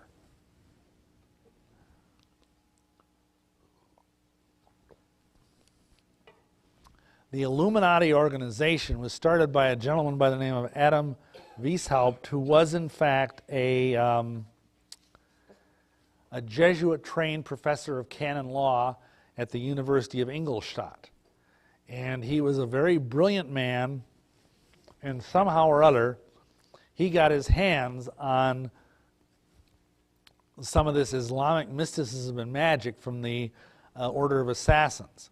And he combined that with Jesuit mind control techniques and the secrets of Masonry, which we're going to talk a little bit more about later, and drug-induced states of altered consciousness. Remember the hashish. And he joined the Munich Lodge of regular Masons and worked to try and graft Illuminism into Masonry. And what happened there was in the 1770s is that they kind of grew together, Masonry and Illuminism, in Europe, to the point that it was impossible to tell where one ended and the other began.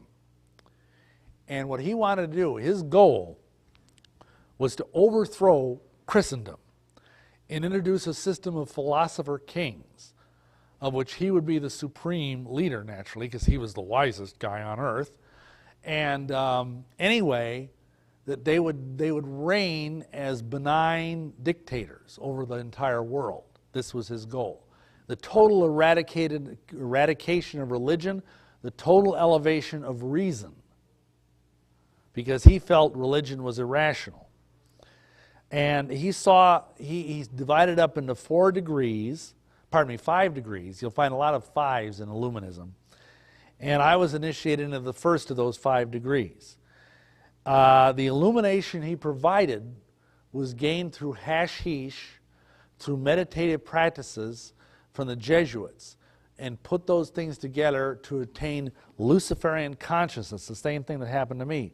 Underneath the surface, he was fomenting revolution. In fact, if you want to look at a case study of Illuminism, look at the French Revolution. And if you've studied the French Revolution, you know it was, well, it was even called a reign of terror. You know, the guillotine came out, it was a bloodbath. And that was partly because there was virtually no Christian influence, unlike the American Revolution a decade earlier, which was basically run by men of principle. Yes, there were Masons involved, certainly, and many of the founders of the signers of the Declaration of Independence were Freemasons, but some were not. But because there was such a strong Christian underpinning in the colonies, the American Revolution didn't go south the way the French one did. And I don't know how many of you realize this, but as one of the climaxes of the French Revolution, they totally desecrated Notre Dame Cathedral. They shattered all of the vessels and everything because they hated Catholicism. And then they enthroned a half-naked prostitute on the altar, put a crown on her head, and crowned her the goddess of reason, and put a torch in her hand. And if you want to see what that crown looks like, look at the Statue of Liberty. Because that's a giant Masonic idol. And many people don't know that the Statue of Liberty was designed and built by a French Freemason as a gift to American Freemasons. And of course it's become such a hallowed symbol in our national culture, but the darn thing is an idol. And it symbolizes the goddess of reason who lifts up the light of Lucifer. So, you know, we need to repent of that. Anyhow, Weishaupt had this idea. His worldview, if you will, was very simple. He believed that if he could cause the kind of chaos that happened with the French Revolution, where thousands and thousands of people were killed, thrown in the Bastille, whatever the case might be, that he could produce utopia. And this was his plan. He divided it up into 5 levels. It's called the Law of Fives. The first in German was Verwirrung, which means chaos. And he thought that originally society was wonderful and pure and kind of in this Edenic state. Everybody was worshiping a goddess, and they were scampering through the woods, gathering herbs and, you know, fornicating their brains out and smoking dope and doing everything they wanted. And that was the Edenic state in which originally, supposedly, mankind existed. Well, along comes stage 2, which is discord.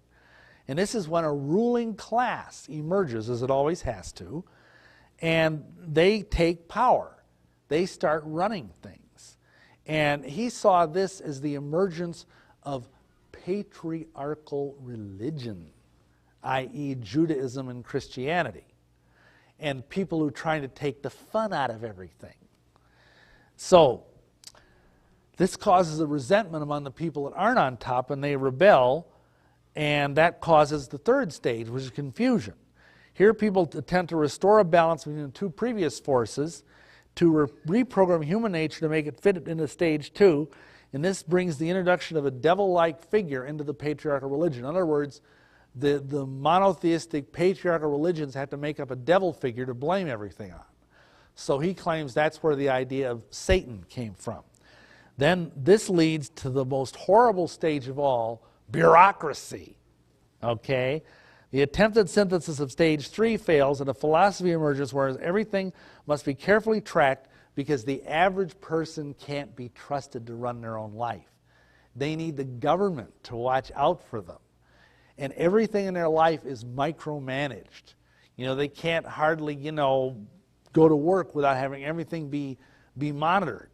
And this makes people feel so meaningless and so frustrated because they feel like their whole lives are being watched over, that they start turning to drugs, alcohol, fantasy, or madness. And I'm reminded of a friend of mine who used to work at the Milwaukee Sentinel when I did, and he had this T-shirt that said, "I've abandoned my search for reality and I'm trying to find a pleasant fantasy to live in." And that's basically where this is at. you know. And notice today how many people are involved in fantasy, role-playing games, computer games, all this stuff where they deeply immerse themselves into this kind of thing. See, you know, that's where we're at, because we know we've got bureaucracy. We've got bureaucracy up to here. You know, everything is paper pushing. And of course, you know, since 9/11, it's gotten even worse. Anyhow, these people go crazy. They go on drugs. They end up in mental hospitals. They end up on the dole. And the middle class, see, everybody, whether it's Karl Marx or Adam Weishaupt, they all understand one thing. You got to get rid of the middle class. Otherwise, you can't have a real dictatorship. And so this bureaucracy thing was designed to sort of nibble away at the middle class. Just like that, you know. And that's what's going on today. I mean, it's harder and harder to run a business. It's harder and harder to do virtually anything. And people just get nuts to this. You know, I'm just going out and getting a welfare check. I mean, why should I go through all this stuff? And so without the middle class to generate capital, everything disintegrates into the final stage, which is grummet, or aftermath. Here the society implodes upon itself, goes back to chaos. The bureaucracy collapses of its own weight, and things whirl out of control. This brings back wild magic, and nature prepares the cycle to begin again. So he thought that he was somewhere in stage 2 and 3, moving towards stage 4, and that was his worldview, that was his goal. Now this explains the motto of the Scottish Rite. I don't know if any of you noticed on that certificate that I showed you way back at the beginning. See, you guys need to be taking notes. And on that certificate, at the very top, there was an all-seeing eye and a motto. And there it is.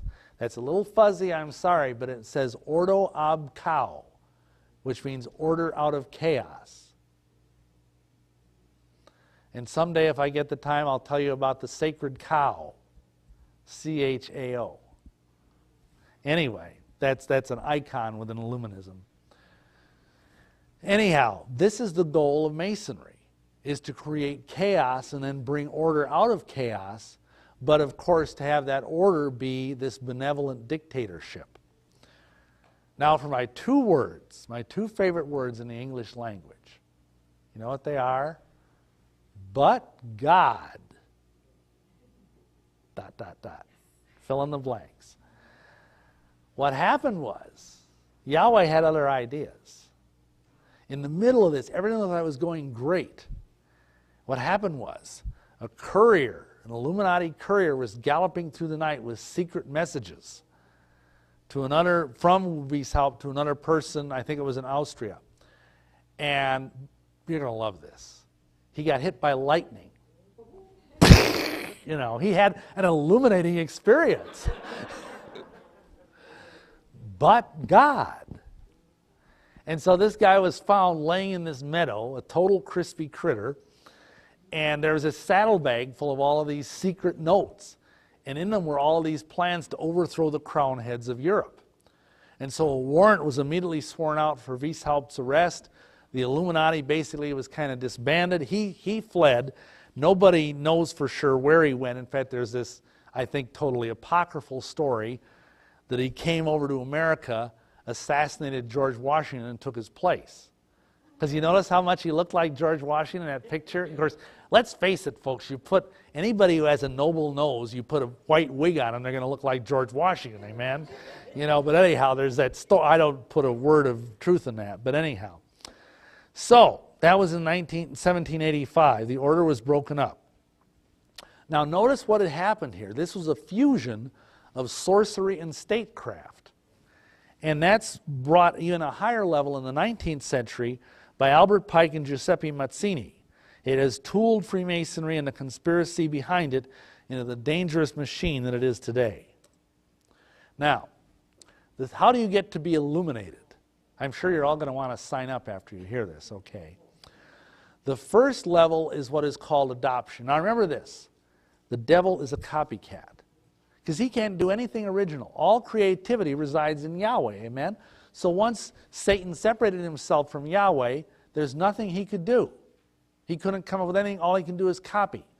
And so since he saw people having these neat born-again experiences, he figured, I want to do that too.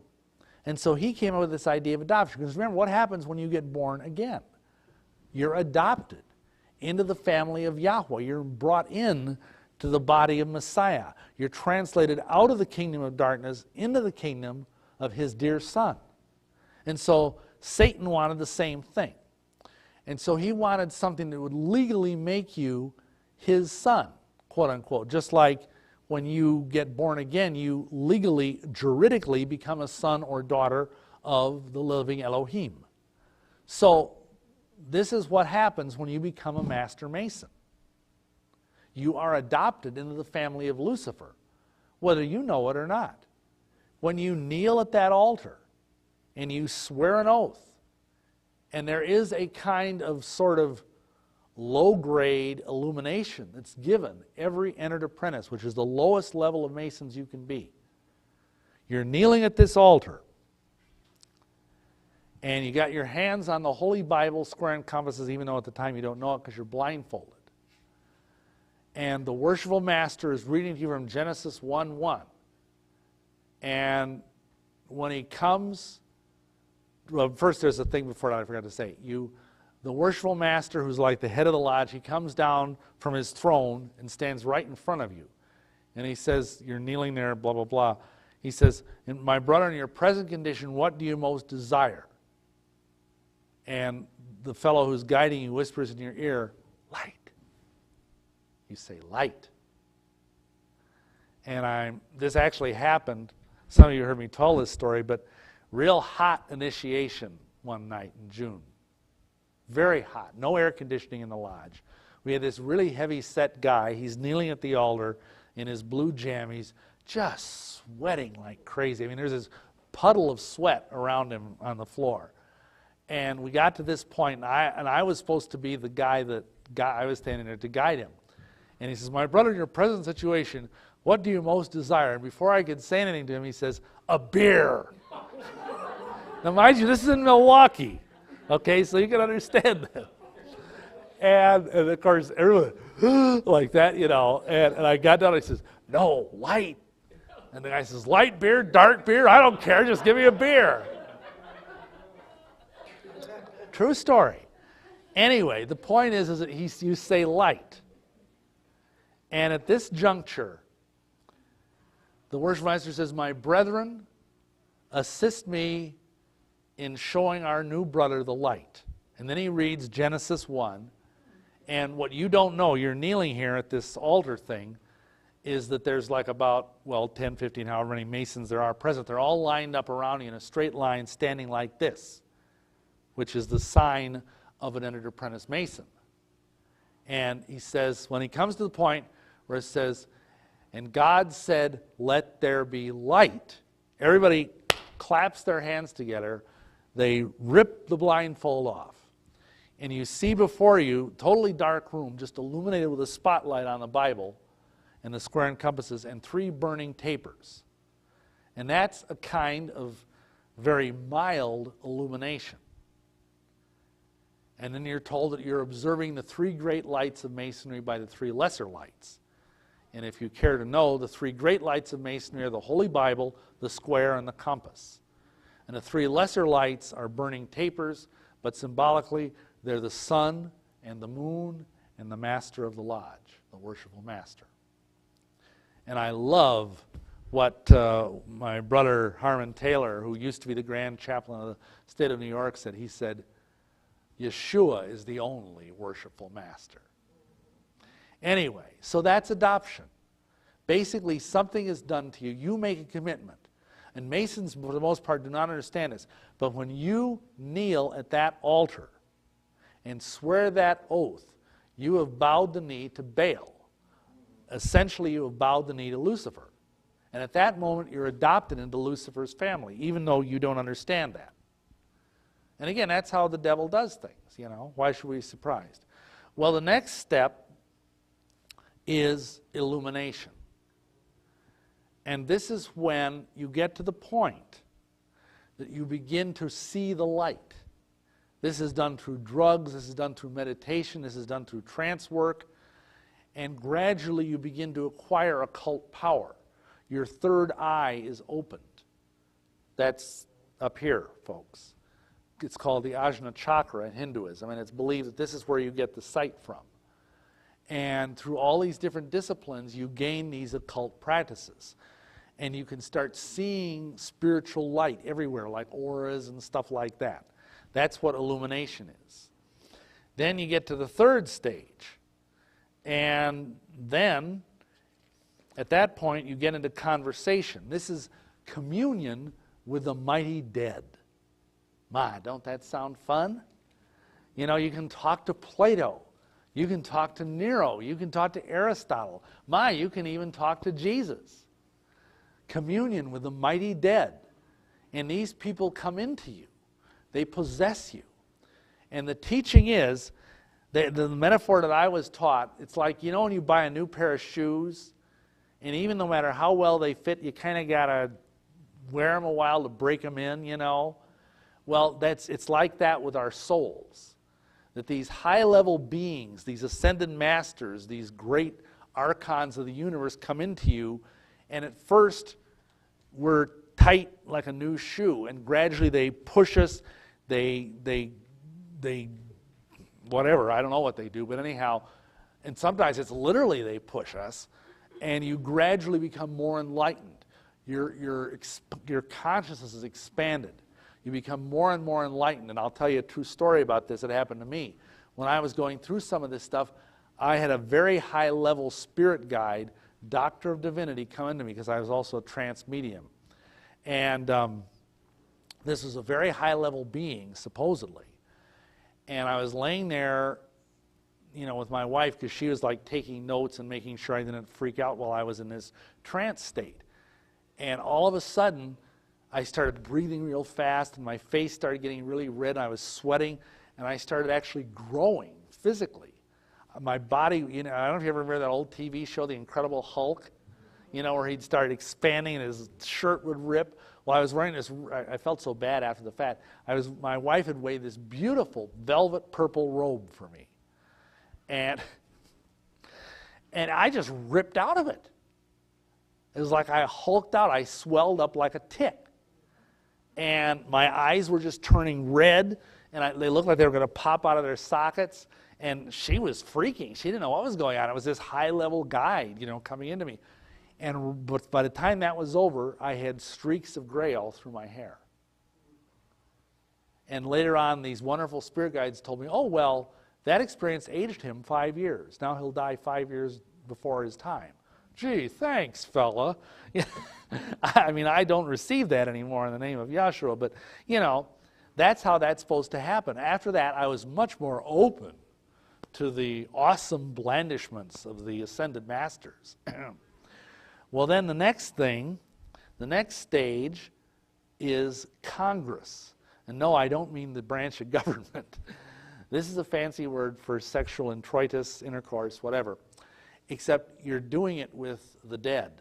And I don't mean with corpses. That would be too kinky, even for me. No, it means that these beings come down and they have relations with you, to put it delicately. And, you know, when that happens, what does the Bible say? You become one flesh. And so you're becoming one, and I didn't understand this at the time, you're becoming one with a fallen angel. You're becoming one with a celestial being. And I was actually, the ultimate of this is I was actually, a satanic wedding was performed, where I was married to the arch-goddess Lilith. And she actually came down, and how many of you heard of Lilith? She is a very nasty, very ancient, demoness, strongman type being. Maybe I should say strong woman. I don't want to be sexist. Anyway, and in rabbinical legend, she was the first wife of Adam. And he made her at the same time as he made Adam. Same way, out of the dust of the earth. But she wouldn't submit to Adam. Specifically, she wanted to be on top, to put it delicately. And Adam didn't like that. And he says, I don't like this woman. I want a divorce. And so Yahweh threw her out of the garden. And figured he'd make a more compliant partner, so he made Eve out of the rib. You all know that story. Well, anyhow, the story is that Lilith was pregnant by Adam, and she was enraged at having been thrown out of this wonderful place into this bleak land outside of the garden's precincts. And when she had the baby, she was on the banks of the Euphrates River, and she took the baby and dashed its brains out on the rocks, just to spite Adam and to spite the Almighty. And out of the baby's brains came all the demons in the universe. And so she's regarded as the mother of all demons, and she's regarded as the patron saint of crib death and abortion, sudden infant death syndrome. In ancient times, the Jewish people, if they were superstitious, even to this day, some of them do this, when they have a new baby, they won't let anybody know what the baby's real name is, because if they do, they're afraid Lilith will come and kill it. And they put a plaque over the crib that says Sanvi, Sansanvi, Samengalef. And these are supposedly the names of three very powerful angels that the Almighty assigned to protect babies from Lilith. And they believe by doing this that they will protect their baby from dying like sudden infant death syndrome or whatever. So, I got to marry this creature. I'll tell you, that was one heck of a honeymoon. Anyway, the ultimate goal, which fortunately I never got to, is what is called union. And that's when you've done so much of these weird things, so much of this congress with demons, so much of this succubus. You know, a succubus is a sexual spirit, a female nature. An incubus is a sexual spirit of a male nature that comes to you and assaults you in the night. I was well on my way to being totally insane. But what happens in the final state, the fifth stage, is your total consciousness is eclipsed by the demonic.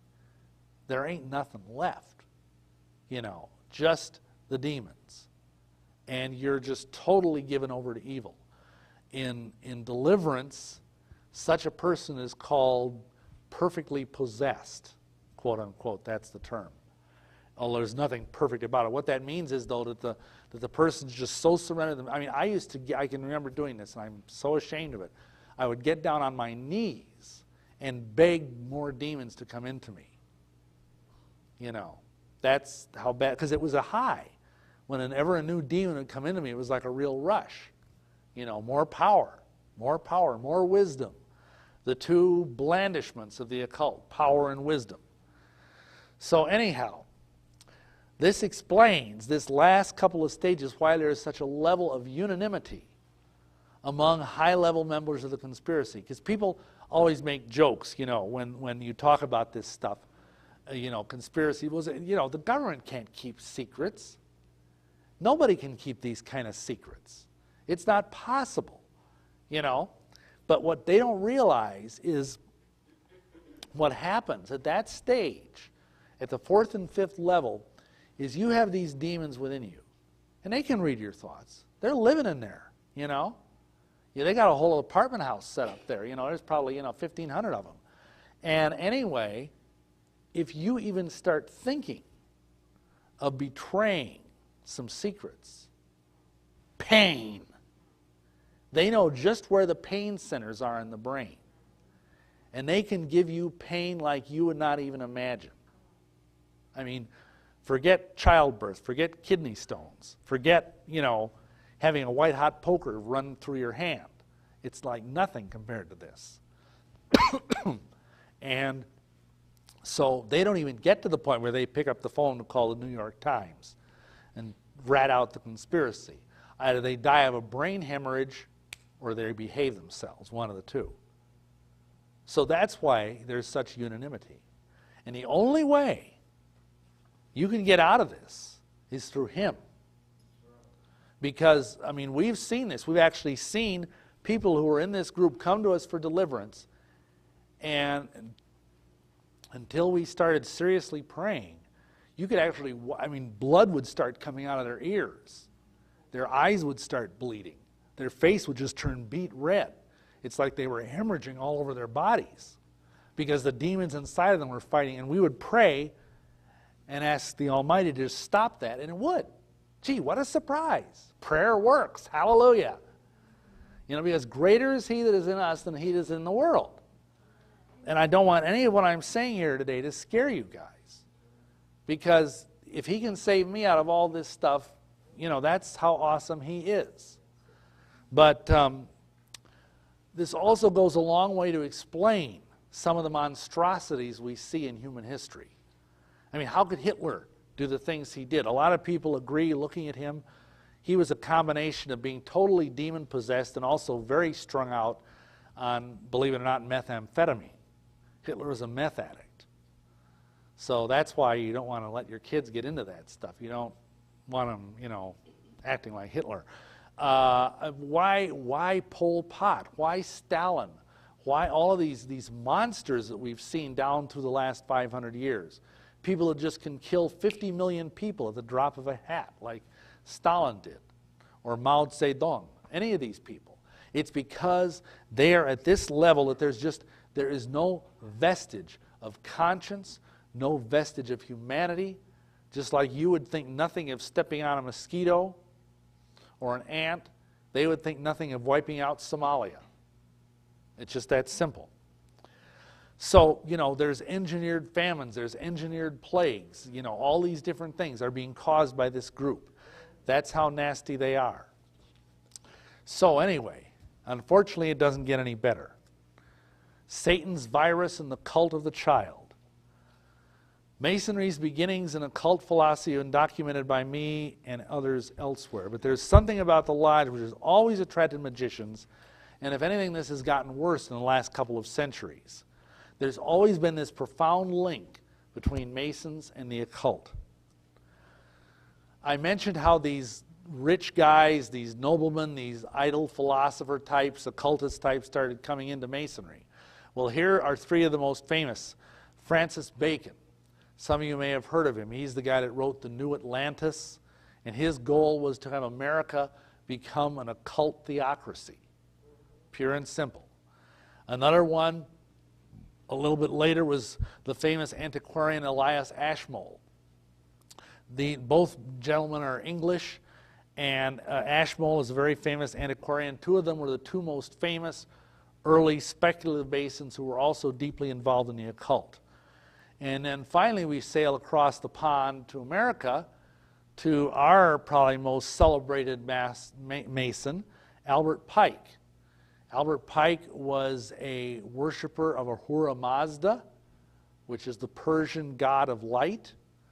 He was very much into Zoroastrianism, which is the Persian religion, very much into Lucifer worship. He was also the highest ranking Mason in America of his day. He was a Confederate war general who was nearly tried for crimes, war crimes, during his tenure as a general in the Confederate Army. He also was the co-founder, along with Nathan Bedford Forrest, of the Ku Klux Klan, which started out as a Masonic auxiliary body. So this guy, and yet this guy is also the only Confederate general to have a monument in Washington, D.C. So that shows, even though the guy was a racist to the core, he was a war criminal, not just in the sense that the normal Confederate officers, you know, obviously they were fighting in a war, but this guy did atrocities and lost his commission in the Confederate Army because of it. But yet he still has a giant statue in Washington, D.C. He's also the only Confederate general to be buried in Washington, D.C. He's interred in the House of the Temple. And he's the one who made the famous statement, yes, Lucifer is God. But unfortunately, Adonai, quote unquote, is also God. See, that's dualism. That's Persian Zoroastrianism. There's two equal forces, a God of light and a God of darkness. That's what he believed. The historical list of occultists and witches in the 20th century reads like a who of the occult. These people are all Masons. Arthur Rudyard Waite, he was the co-founder of the Golden, he was a member of the Golden Dawn. Arthur Rudyard Waite was a Golden Dawn member and wrote several important works on Masonry. He also wrote the wonderful book, Black Magic and Pacts, How to Sell Your Soul to the Devil. Dr. Wynne Westcott and S.L. McGregor Mathers were the co-founders of the Golden Dawn Order, which was the consummate English-speaking occult society of the 19th century. Aleister Crowley was, of course, a very famous member of the Golden Dawn, who later on became infamous in his own right, and he used to say that an elephant would creak under the weight of all the Masonic honors I would wear if I wore all of the medals and banners and sashes that I'm entitled to wear. Dr. Gerard Uncos, the world's greatest living authority at the time of the tarot cards, known by the name of Pappas. His son initiated me into Illuminism. Dr. Theodore Royce, the founder of the OTO, the Ordo of Oriental Templars. Notice that word again, Templars, which was an occult black magic, sex magic society. Helena Blavatsky, the founder of the Theosophical Society. Annie Besant and Alice Bailey. You might say, wait a minute, these are women. I didn't think women could be Masons. Well, they can if you're an occultist. There's a branch of Masonry to which both my wife and I joined from the 1700s, came out of the French Revolutionary period. It was called Les Droits Humains, which in French means human rights. And it's also known in America as co-Masonry. And it equally admits both men and women to all the degrees of Masonry. So you'll find to this very day, most female high-level theosophists are also co-Masons. Bishop Leadbeater, a very prominent theosophist. Manly P. Hall, who is regarded as the most honored Mason of the 20th century. Gerald B. Gardner, who's the guy that brought witchcraft out of the closet in 1950s England. And Alex Sanders, who is known as the King of the Witches. All of these people were high-level Masons. And if you're watching this video or if you're sitting here right now and you're a Mason, I want to put it to you that you're linked to these kind of people. Because I knew many witches in my day as well, because these are all people from the first half of the 20th century for the most part, who were witches. And you're linked to them. And it says in Corinthians, we are not to be linked together with unbelievers. And when you are kneeling at that altar and making that oath that I discussed a few minutes ago, you have a cable tow, a rope around your neck, and you're blindfolded. After you've had this experience where your blindfold is removed and you see the light and all this, the Master says, remove the cable tow from around our brother's neck, because he is now bound by a much stronger tie to the fraternity. See, you're spiritually linked to all these creepy people, whether you like it or not. And you need to get out of that if you're a Mason. That's one of the first things that Yahweh showed me after I got born again, is I need to flee the lodge. Okay. There's a real reason for this strong link between Masonry and the occult, and that's because there's a concealed hierarchy within the lodge itself and within the Illuminati group. And it's there in plain sight, right on the Great Seal of the United States. I'm sure many of you have heard talks about the various Masonic and occult symbols on the front part and the obverse side, the reverse side of the Great Seal. There you see it. Now, I'm not going to go into a whole long thing about this, but what I do want you to understand is you'll notice the pyramid is incomplete. You see that it only goes up so high, and then hovering over it, there's this all-seeing eye, doohickey, the eye in the triangle and everything. Let me explain something. That ain't God. That is the God of the lodge. That's Lucifer. That's actually a representation of the eye of Horus. And it's hovering over the Great Pyramid, which is not really a pyramid, it's a trapezoid. Remember the trapezoid from way back in the beginning of this talk? A trapezoid is what? It's an unfinished pyramid. Now, what's a pyramid? A pyramid is a triangular structure that's a representation of the Trinity.